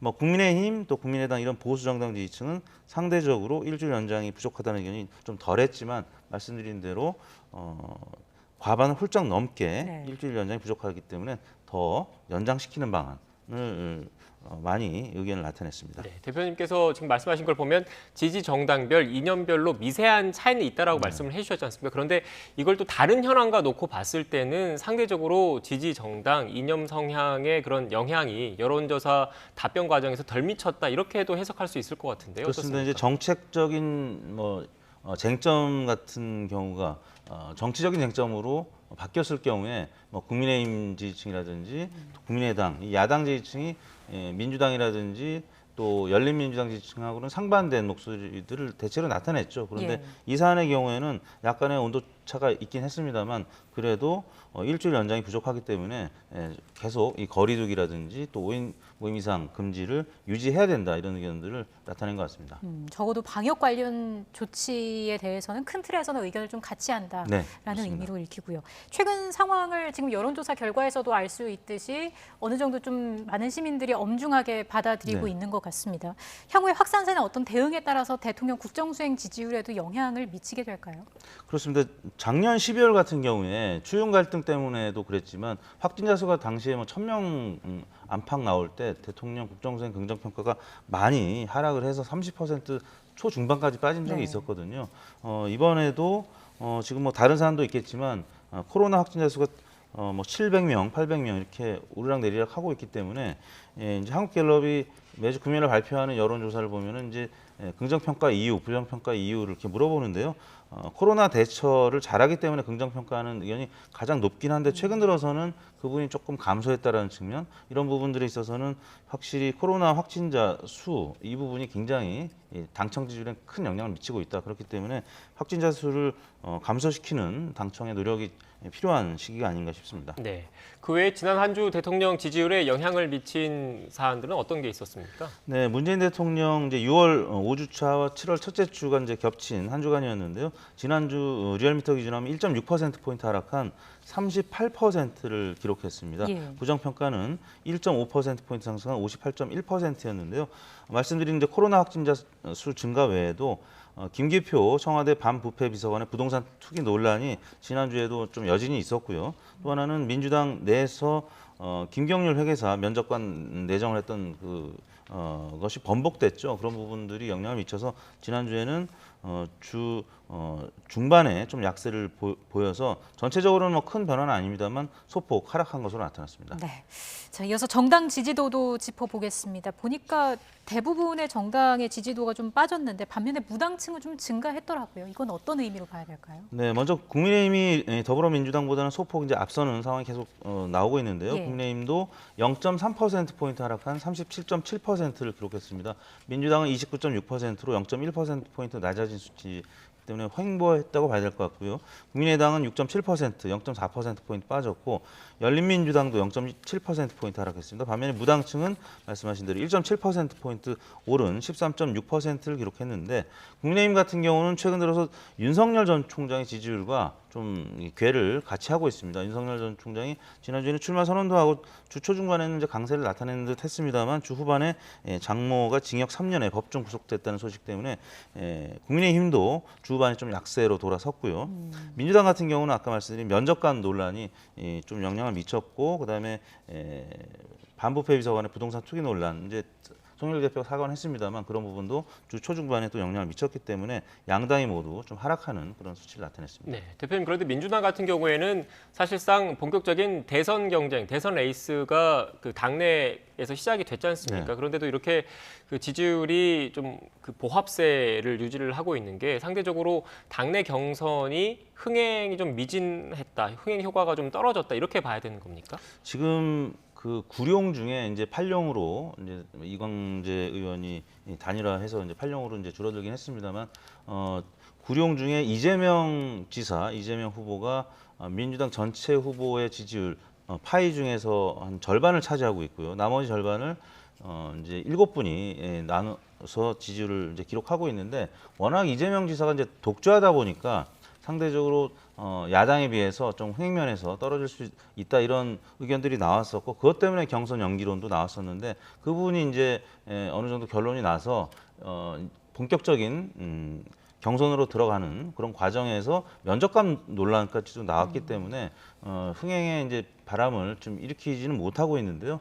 일단 컷오프로 후보군이 좀 압축이 되어야 할 것 같습니다. TV 토론도 했습니다만 워낙 많은 후보들이 분산돼 있다 보니까 TV 토론 과정에서 변별력을 좀 보여주기 좀 어려운 그런 상황이었었고요. 그러다 보니까 지금 흥행에 좀 어려움을 겪고 있는 것이 아닌가 싶습니다. 네, 그러니까 일단 아직은 뭐 본격적으로 그 경선 국면에 들어가지는 않았기 때문에 컷오프가 이루어지고 이제 후보들이 좀 압축이 되면 그 이후에 여론조사 추이, 지지율 추이는 좀 더 지켜봐야 된다는 네. 말씀이시네요. 알겠습니다. 알겠습니다. 이어서 대선 후보 지지도도 한번 짚어보겠습니다. 지금 보니까 가상 양자 대결에서 이재명 지사와 윤석열 전 총장이 엎치락뒤치락하는 모습이라고요. 그렇습니다. 이제 전화 면접 조사에서는 양강 후보, 윤석열, 이재명 두 후보가 비슷한 수치로 오차 범위 내에서 팽팽하게 나타나고 있고요. 자동응답 방식에서는 윤석열 전 총장이 이재명 지사를 오차 범위 안팎을 넘나드는 수준, 대략 5 내지 10%포인트 사이 이제 앞서고 있는 상황인데요. 그 얘기는 뭐냐면 이제 여전히 샤이 야권 표심이 전화 면접, 면접원한테 직접 사람에게 직접 응답하는 것에서는 지지도가 없다는 그런 부동층으로 잡히는 결과들이 나타나고 있거든요. 여전히 윤석열 전 총장 국민의힘에 아직 입당한 상황도 아니고 뭐 제3지대 혹은 뭐 무당층에서 지금 정치를 하고 있는 무당파 진영에서 정치를 하고 있는 지금 상황이기 때문에 아직까지는 야권 후보이지만 명확한 정치적인 어떤 뭐 스펙트럼이라든지 소속 정당이 없는 상황에서 윤석열 전 총장의 지지율이 이재명 지사보다는 좀 등락폭이 있습니다. 그래서 높게 나타나는 것이 있고 낮게 나타나는 것이 있는데 지금 공통적으로 나타나는 거는 정권 교체냐 정권 유지냐 이 여론조사는 전화 면접이라든지 뭐 자동응답 방식 공통적으로 정권 교체가 50%, 정권 유지가 40% 정도, 5대 4 정도로 정권 교체 의견이 높게 나타나고 있다는 점입니다. 그 부분과 관련해서는 지금 민주당 입장에서는 좀 긴장하지 않을 수 없는 그런 대목인데요. 앞으로 이제 경선이 다가가고 본선이 다가갈수록 조사 방법에 따른 이런 격차들은 좀 줄어들게 돼 있습니다. 부동층도 줄어들게 돼 있고 뭐 그런 상황인데요. 아무튼 여전히 지금 진폭에 있는 보수 야당이 좀 어려운 그런 상황이 될 수도 있기 때문에 결국엔 윤석열 전 총장의 국민의 입당 시기, 그다음 최재형 감사원장의 정치 선언 뭐 이런 부분들이 굉장히 중요한 변수라고 할 수 있겠습니다. 네, 지금 윤석열 전 총장과 최재형 전 감사원장과 관련된 얘기를 해주셨는데 여권 내에서는 또 이재명 지사 그리고 다른 여권 주자들이 있지 않습니까? 이 지지율도 앞으로 그 당내 경선 과정에서 좀 변화될 가능성도 있는 거죠? 일단 민주당 같은 경우는 아까 말씀드린 이재명 지사가 전체 파이에서 절반을 차지하고 있고요. 나머지 7분의 후보들이 나누어서 지지율을 지금 가져가고 있는데 오늘 정세균 전 총리와 이광재 의원이 단일하지 않았습니까? 앞으로 반 이재명 후보들 간의 합종 연행이 계속된다라고 하면 지지율 격차는 좀 줄어들 가능성이 있고요. 그 과정에서 이제 흥행 요인이 발생할 수 있습니다. 보수 야당 같은 경우는 윤석열 전 총장의 지지율이 장모 구속에도 불구하고 큰 지금 낙폭은 보이지 않고 있습니다. 만약에 다른 요인으로 떨어진다라고 하면 또 최재형 감사원장이 있기 때문에 그 두 분의 지지율 흐름을 앞으로 눈여겨보면 그 유권자들 입장에서는 좀 재미있는 부분이 되지 않을까 싶습니다. 네, 알겠습니다. 본격적으로 대선 국면에 접어들었기 때문에 향후 대선 주자들의 지지율 추이에 대해서도 관심 있게 지켜봐야 될 것 같습니다. 지금까지 이택수 리얼미터 대표와 전국 관련 현안 그리고 여론조사 관련된 내용 나눴습니다. 오늘 말씀 고맙습니다. 감사합니다.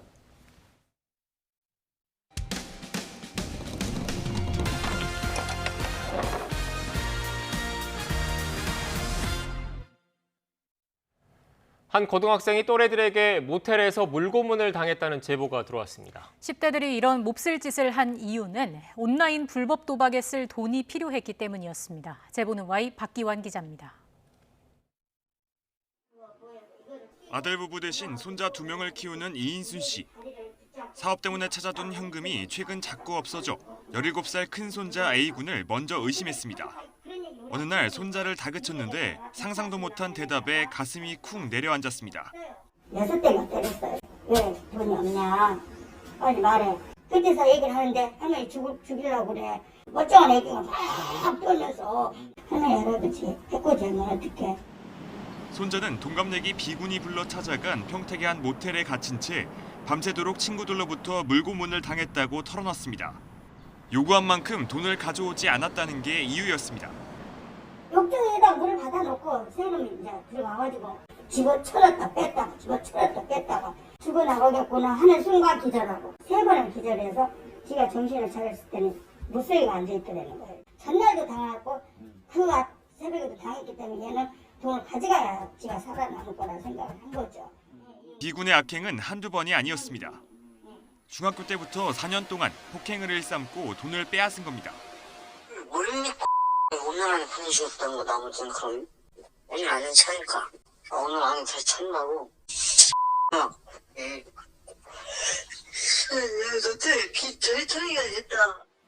A군은 어쩔 수 없이 할머니 지갑에 손을 대거나 주변 친구들에게 돈을 빌렸습니다. 이렇게 최근 한 달 사이 뺏긴 돈만 모두 800만 원이 넘습니다. B군은 또 A군의 나체 사진을 찍어 SNS에 올린 뒤 괴롭히거나 일방적인 폭행을 반복했습니다. 최근 B군이 큰돈을 유별나게 요구한 건 모두 불법 온라인 도박 때문이었습니다. 도박이나 이런 자금을 확보하기 위한 목적으로 범죄를 저지른 겁니다. 피해자에 대해서 우선 신변 보호 조치를 실시한 후 증거를 확보해서 피해자를 조사를 해서 지금 구속을 시킨 사안입니다. 경찰은 상습 공갈과 중간금 상해 등 혐의를 적용해 열흘 만에 B군을 구속하고 공범들도 수사하고 있습니다. YTN 박기환입니다. 세종시에 있는 아파트 특별공급에 당첨된 공무원들이 평균 5억 원에 이르는 불로소득을 얻었다는 주장이 나왔습니다. 경제정의실천 시민연합은 국토교통부가 최근 국회에 제출한 행복도시 이전 기관 특별공급 현황 자료 가운데 특별공급으로 분양된 2만 5천여 호에 대한 시세 차익을 분석한 결과를 발표했습니다. 지난 5월 기준 세종시 특별공급 아파트 시세는 호당 8억 2천만 원으로 지난 2010년에서 2012년 평균 분양가 3억 1천만 원과 비교해 한 채에 5억 1천만 원 정도씩 오른 것으로 나타났습니다. 지난 5월 출산한 기본소득당 용혜인 의원이 생후 59일 된 아들과 함께 국회에 첫 출근했습니다. 용 의원은 모유 수유가 필요한 아이와 함께 국회 회의장에 들어갈 수 있는 이른바 아이 동반법 처리를 촉구했습니다. 직접 들어보시겠습니다. 남편이 아이를 보기도 하고 제가 아이를 봐야 될 때도 있고 그리고 친정엄마의 찬스도 좀 쓸 생각입니다. 그래서 제가 아이를 봐야 하는 타이밍에는 이제 제가 아이를 돌봐야 하기 때문에 아이와 함께 국회에 출근하게 되지 않을까 싶습니다. 아이 동반법이 저뿐만 아니라 사실은 이제 임신과 출산, 육아를 경험하는 어떤 여성과 남성 의원들 모두가 다 정치 참여하는 권리가 제한되지 않고 의정 활동을 할 수 있는 기틀을 마련하는 법안이라고 생각하고요. 국회라는 공간이 법과 제도를 만드는 공간이잖아요. 그런 의미에서 상징적인 의미가 있을 것이라고 생각하고요. 강원도 평창 오대산 월정사에는 아직 돌아오지 못한 소중한 문화재가 있습니다. 일제에 강탈당한 뒤 천신만고 끝에 되찾은 조선왕조실록 오대산 사고본과 왕실의궤인데요. 제자리에 돌려놓기 위한 환수운동이 지역에서 다시 시작됐습니다. 홍성욱 기자입니다. 1913년 조선왕조실록 5개 사고본 중 일본으로 반출된 오대산 사고본과 왕실의궤, 월정사와 민간이 주도한 환수운동 끝에 지난 2006년 간신히 되찾았습니다. 오대산으로 다시 돌아온 실록과 의궤. 하지만 93년 만에 이루어진 귀향은 단 하루 만에 끝났습니다. 보관과 보존을 위한 시설이 없다는 게 이유였습니다. 그 사이 실록과 의궤는 서울대 규장각을 거쳐 국립고궁박물관으로 옮겨졌습니다. 오대산 사고본의 고향 월정사에는 이렇게 박물관이 문을 열었습니다. 안전한 보관과 보존을 위한 시설도 갖춘 겁니다. 하지만 이곳에는 이 복제본이 본래 있어야 할 오대산 사고본을 대신하고 있습니다. 조선왕실은 오대산에 사고를 짓고 월정사를 수호 사찰로, 주지스님에게는 수호 총섭이라는 직위를 내려 실록을 관리하게 했습니다. 모든 민간이 함께 수호해왔던 그 역사 수호의 정신을 오늘 다시금 우리가 의미를 갖다 되새겨내는 그런 일이다 하는 이런 생각을 하게 됩니다. 오대산 사고에 있던 조선왕조실록과 의궤를 제자리에 돌려놓기 위한 환수운동이 다시 시작됐습니다. 월정사를 비롯한 불교계와 강원도민이 환수위원회를 출범시키고 대국민 서명운동과 함께 문화재 제자리 찾기 운동을 펼칩니다. 제자리로 돌아오는 것, 그것이 역사의 정의이고 정도이기 때문에 그 본질적인 문제를 우리는 계속 부각시킴으로써 그 필연성을 국민이 전부 알게 할 것입니다. 원형을 원래 자리에 보존할 때 문화유산은 가장 빛이 납니다. 환수위가 조선왕조실록 오대산 사고본과 의궤를 제자리로 돌려달라고 요구하는 이유입니다. YTN 홍석입니다.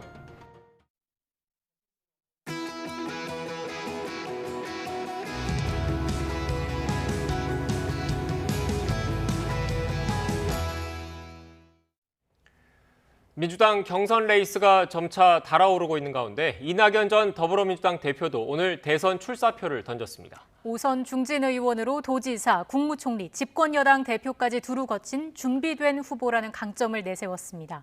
이낙연 전 대표 연결해서 자세한 이야기 나눠보겠습니다. 대표님 안녕하십니까? 네, 안녕하세요. 네, 먼저 어제 열린 국민 면접에서 1위를 하셨습니다. 먼저 축하한다는 말씀 드리고요. 오늘 대선 출마를 선언하면서 내 삶을 지켜주는 나라를 슬로건으로 내세우셨습니다. 어떤 의미일까요? 네, 많은 사람들이 삶을 불안해합니다. 청년도, 중년도, 노년도 당신의 삶이 불안하다고 말씀하십니다. 삶을 위협하는 요인들이 그만큼 늘었기 때문이죠. 국가는 그런 국민들 개개인의 삶을 보호해드려야 될 책임이 있습니다. 바로 그러한 나라를 만들겠다 하는 것이 내 삶을 지켜주는 나라라는 저의 국가 비전이 됐습니다.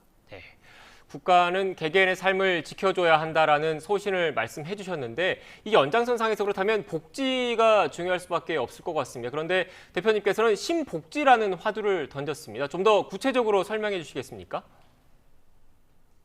우리가 1인당 국민소득 3만 달러 시대를 살고 있습니다. 그러나 국민 개개인의 삶이 과연 그런 수준이냐면 전혀 그렇지가 못합니다.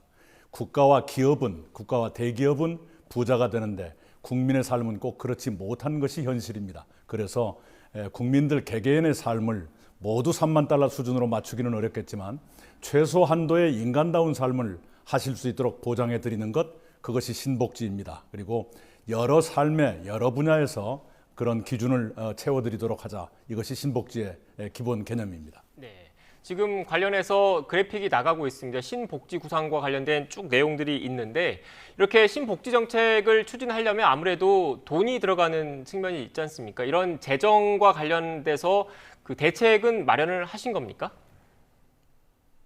네, 제가 경제대책으로는 중산층 경제라는 구상을 밝힌 바가 있습니다. 그 중산층 경제를 어떻게 이룰 것인가 5대 성장 전략을 제가 발표했습니다. 그 5대 성장 전략을 통해서 일자리를 만들어드리고 또 경제를 키움으로써 그 재원을 마련하겠다는 것이 저의 생각입니다. 5대 성장 전략은 첫째, 기술 성장, 기술 혁신을 통해서 일자리 100만 개를 만들겠습니다. 둘째, 그린 성장, 그린 혁명을 통해서 일자리 66만 개가 나올 수 있습니다. 셋째는 사람 성장, 사람을 4차 산업혁명 시대에 맞게 육성하는 것, 그리고 평생 교육을 통해서 새로운 직업을 가질 수 있게 하는 것이 사람 성장입니다. 네 번째가 공정 성장입니다. 성장의 과정이 공정해야 되고 또 성장이 공정에 기여해야 된다라는 뜻입니다. 다섯 번째가 포용 성장입니다. 약자를 더 품어 안는 성장으로 가야 우리 사회가 중산층을 더 두텁게 하는 것이 될 수 있고 그리고 신복지가 보장될 수 있다. 이런 것이 저의 생각입니다. 네, 그러니까 지금 말씀하신 내용을 들어보면 성장을 통해서 나라의 수입을 확충하고 그렇게 늘어난 수입으로 복지 정책을 실행하겠다 이런 말씀이신 것 같네요. 네네, 거기에 이제 예를 들면 땅 부자들에 대한 세금을 더 강화함으로써 세원을 더 확충할 필요도 있다고 생각합니다. 네. 자, 그리고 주거권 등에 대한 개헌 필요성도 언급을 하셨는데 추가적인 논의가 필요하다면 뭐 어떤 게 있을까요?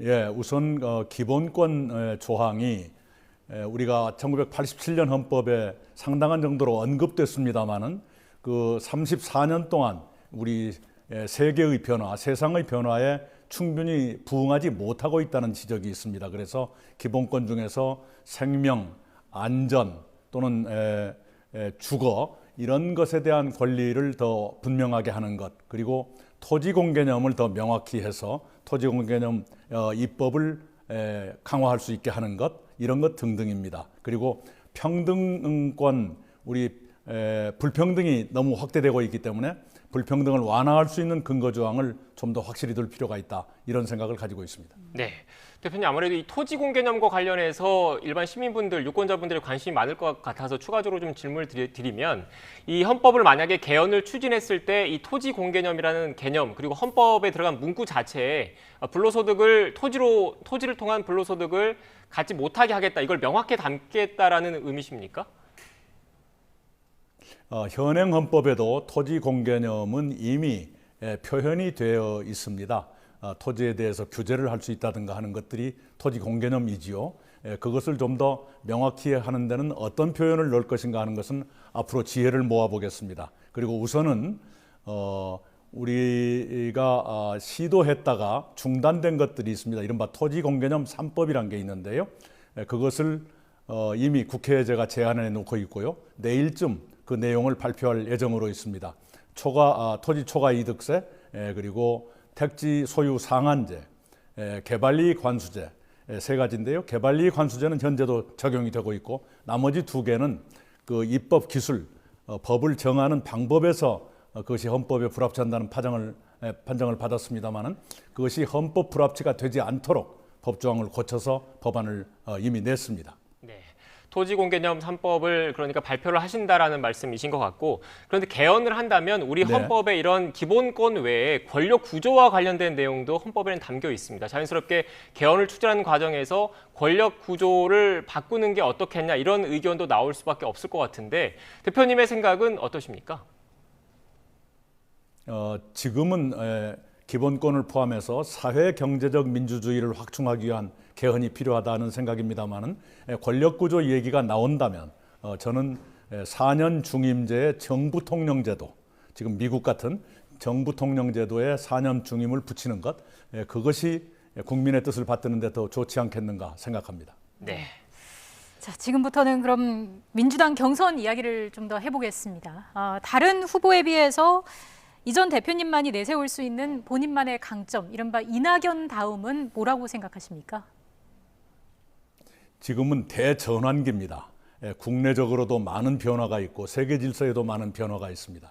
이 대전환기를 시행착오 없이 관리하고 부응할 수 있는, 그리고 대한민국이 국제적인 위상이 높아져 있는데 그런 위상에 부합한 국제적인 존경과 신뢰를 받을 수 있는 그런 지도자에 제가 비교적 근접하다, 이렇게 감히 말씀을 드립니다. 네. 이전 대표님, 그런데 그 일각에서는 이전 대표님의 이미지를 떠올릴 때 근엄, 엄중, 하지만 뭐 안정, 이런 이미지를 떠올리신 분들도 사실 많습니다. 그래서 이렇게 안정적으로 총리로서 관리형의 리더십은 발휘할 수 있지만 대통령으로서의 리더십은 조금 부족한 것 아니냐, 이렇게 말씀하시는 분들도 계시던데 불편하시겠지만 여기에 대해서는 어떻게 생각하십니까? 문재인 대통령은 비서실장 출신이십니다. 비서실장이야말로 관리형인데 지금 대통령 잘 못하고 계신다고 생각하지 않습니다. 네, 알겠습니다. 문재인 대통령을 비교하시면서 그 이전 대표께서도 대통령이 되신다면 잘 하실 수 있다, 이런 말씀이시네요. 네. 네, 알겠습니다. 알겠습니다. 세대 교체 발언 관련해서 어떤 의견이신지도 궁금한데, 지금 정치권에서 야당의 이준석 돌풍으로 시작된 세대 교체 바람이 불고 있잖아요. 이런 국민적인 요구에 대해서는 어떻게 응할 생각이신지요? 네, 당연한 요구입니다. 그리고 우리 민주당도 청년층이 도약할 수 있도록 선배 세대가 도와야 한다고 생각합니다. 다만 육체적인 나이 못지않게 중요한 것이 정신적인 나이인데요. 최근에 미국 바이든 대통령이 취하는 정책을 보면 대단히 젊은 정책을 내고 있거든요. 트럼프 대통령이 잘못 선택한 정책으로 폐단이 쌓이는 것을 바이든 대통령이 젊은 정책으로 시정하고 있습니다. 그 점에서는 정신적 나이도 매우 중요하다, 이 점을 말씀드리고 싶습니다. 네. 이 전 대표님, 그리고 어제 국민 면접 관련해서 좀 이야기를 해볼게요. 조국 전 법무부 장관 임명 당시에 임명하지 않았으면 좋겠다라는 의견을 대통령에게 의견을 말씀을 드렸다, 이렇게 얘기를 하셨는데 그동안에는 이것과 관련해서 특별한 언급이 없었던 것으로 기억하고 있거든요. 이제야 공개한 이유가 있습니까? 그동안에 국회에서도 비슷한 질문이 있었고요. 약간 했는데 어제는 양단 간에 찬성했느냐 반대했느냐 질문이 그랬기 때문에 제가 답을 드렸습니다마는 그 문제는 더 보탤 말씀이 없습니다. 네, 알겠습니다. 조심스러워서 말씀하시기가 좀 그렇다는 말씀이신 건가요? 네, 더 보탤 말씀은 없습니다. 네, 알겠습니다. 부동산 정책 관련 생각도 좀 여쭙겠습니다. 부동산 정책 실패는 공정의 가치를 훼손하며 젊은 층을 돌아서게 했다, 이런 지적이 많은데 가장 큰 부동산 정책이 실패한 원인은 뭐라고 생각하시는지, 그리고 실현 가능한 해법은 무엇이라고 생각하는지까지 답변을 좀 부탁드리겠습니다. 네, 가장 큰 실패라고 할까 하는 것은 부동산 수요의 변화를 충분히 예측하고 그에 대응했어야 되는데 그러지 못했었다는 점, 특히 다양한 주택 수요에 맞게 그 주택 공급이 지속적이고 예측 가능하게 이루어졌어야 하는데 그러지 못했다는 것이 뼈아픕니다. 바로 그런 점을 시정해서 다양하게 분출되는 새로운 주택 수요를 선제적으로 대응하고 주택 공급을 지속적으로 가져가는 것이 필요하고, 그걸 위해서 저는 주택부를 신설해서 주택 정책을 일관되게, 주택의 문제가 거의 해결되는 단계까지 일관되게 추진할 필요가 있다, 이렇게 생각합니다. 네. 외교 부문도 여쭤보겠습니다. 경색된 한일 관계를 좀 풀어야 한다, 이런 의견들이 꾸준히 나오고 있는데, 그 이 전 대표님께서는 기자 시절에 도쿄 특파원도 하고 그래서 대표적인 일본통으로 꼽히십니다. 해법 뭐라고 보십니까? 우선은 신뢰의 회복이 중요합니다. 지금 일본은 여러 가지 국내외적인 사정 때문에 과거의 여유를 잃고 있습니다마는, 그러나 지도자 간의 신뢰, 국민 간의 신뢰를 회복하는 것이 시급하고, 그런 점에서 제가 대통령이 된다면 최단 시일 내에 일본 지도자와 만나서 신뢰를 회복하도록 그렇게 노력하겠습니다. 네, 그 전에 문재인 대통령이 이번 일본 도쿄올림픽에 가야 되는지 말아야 되는지도 그 갑론을박이 벌어지고 있는데, 여기에 대해서는 어떻게 생각하십니까? 지금 독도 표기 문제가 걸려 있는데요. 조심스럽긴 합니다만은 제가 대통령이라면 총리를 도쿄에 보낼 것 같습니다. 네, 총리를 보내고 대통령은 가지 않는다, 이런 말씀이신 거죠? 네. 네, 알겠습니다. 네, 그리고 지금 그 당내 유력한 경쟁자지 않습니까? 이재명 경기지사와 관련해서도 지금 이 전 대표의 생각이 좀 궁금하거든요. 핵심 공약이 일단 기본소득이지 않습니까? 이재명 경기지사의 핵심 공약이. 여기에 대해서는 어떻게 평가하십니까? 네. 오늘 어떤 분도 말씀을 하셨던데요. 부자에게는 필요 없는 돈, 그리고 가난한 사람에게는 부족한 돈을 주기 위해서 너무 많은 돈을 써야 하는 게 근본적인 문제이죠. 바로 그런 문제 때문에 그걸 말씀하신 본인도 점점 후퇴해서 마지막에는 1인당 한 달에 한 4만 원 정도, 그것도 당장 하지 않고 준비를 갖춰야 된다든가 이런 말씀을 하시는데 굉장히 후퇴하고 있는 것으로 보입니다. 그럴 바에야 차제에 정리하는 것이 차라리 개운하겠다. 국민에 대해서 책임 있는 자세다, 이렇게 생각합니다. 네. 마지막으로요. 오늘 정세균 전 총리와 이광재 의원 간의 단일화 결과가 나왔습니다. 대표님을 포함한 3자 단일화 논의가 어느 정도 진행이 되고 있는지도 궁금하고요. 또 성사 가능성이 실제 어느 정도 되는지까지도 답변을 부탁드리겠습니다. 우선 저는 누구하고도 단일화에 대해서는 거론한 적이 없습니다. 단지 정세균 총리님과 지난주 주말에 만나서 우리 두 사람이 문재인 정부의 총리로 일했던 사람이기 때문에 정권 재창출에 대해서 특별한 책임이 있다. 그런 점에서 정권 재창출, 그것도 성공적인 민주정부의 수립을 위해서 협력하자 하는 그 다짐의 말씀을 나눴습니다. 네. 구체적인 단일화라든가 이것은 거론되지 않았습니다. 네. 대표님, 가정을 그 전제로 질문을 드리는 게 좀 죄송스럽긴 하지만, 만약에 결선 투표까지 갔을 경우에도 단일화는 없는 겁니까? 결선 투표로 가면 이미 단일화가 이루어진 것이죠. 결선 투표까지 가면 단일화가 이루어진다는 것은 대표님께서 그 1위를 못하신 상태가 그런 결과가 나오더라도 이미 그 다른 주자들 결선 투표라는 것은 이미 그 정리가 된 상태 아니냐, 이 말씀입니다. 네, 알겠습니다. 지금까지 이낙연 전 민주당 대표와 함께 오늘 그 공식 출마 선언을 했기 때문에 앞으로 행보에 대한 이야기 나눴습니다. 오늘 말씀 고맙습니다. 네, 감사합니다. 서울 등 중부지방은 흐리고 후텁지근한 날씨가 이어지고 있습니다. 하지만 장마 전선의 영향을 받고 있는 남부지방에는 비가 내리고 있는데요. 특히 전남 해안에는 호우경보가 내려진 가운데 강한 비가 집중되고 있습니다. 내일까지 호남과 경남, 남해안과 지리산 부근에는 200mm 이상의 호우가 쏟아지겠고요. 충청과 경북 북부에 최고 80mm, 강원 남부와 제주에 5에서 20mm의 비가 내리겠습니다. 이번 장마는 야행성 장맛비의 특성을 보이고 있습니다. 밤사이 남해안에는 천둥과 번개를 동반한 시간당 50mm 이상의 장대비가 쏟아지겠습니다. 지금까지 날씨 정보였습니다. 더 뉴스 마치겠습니다. 저희는 내일 다시 뵙겠습니다. 고맙습니다.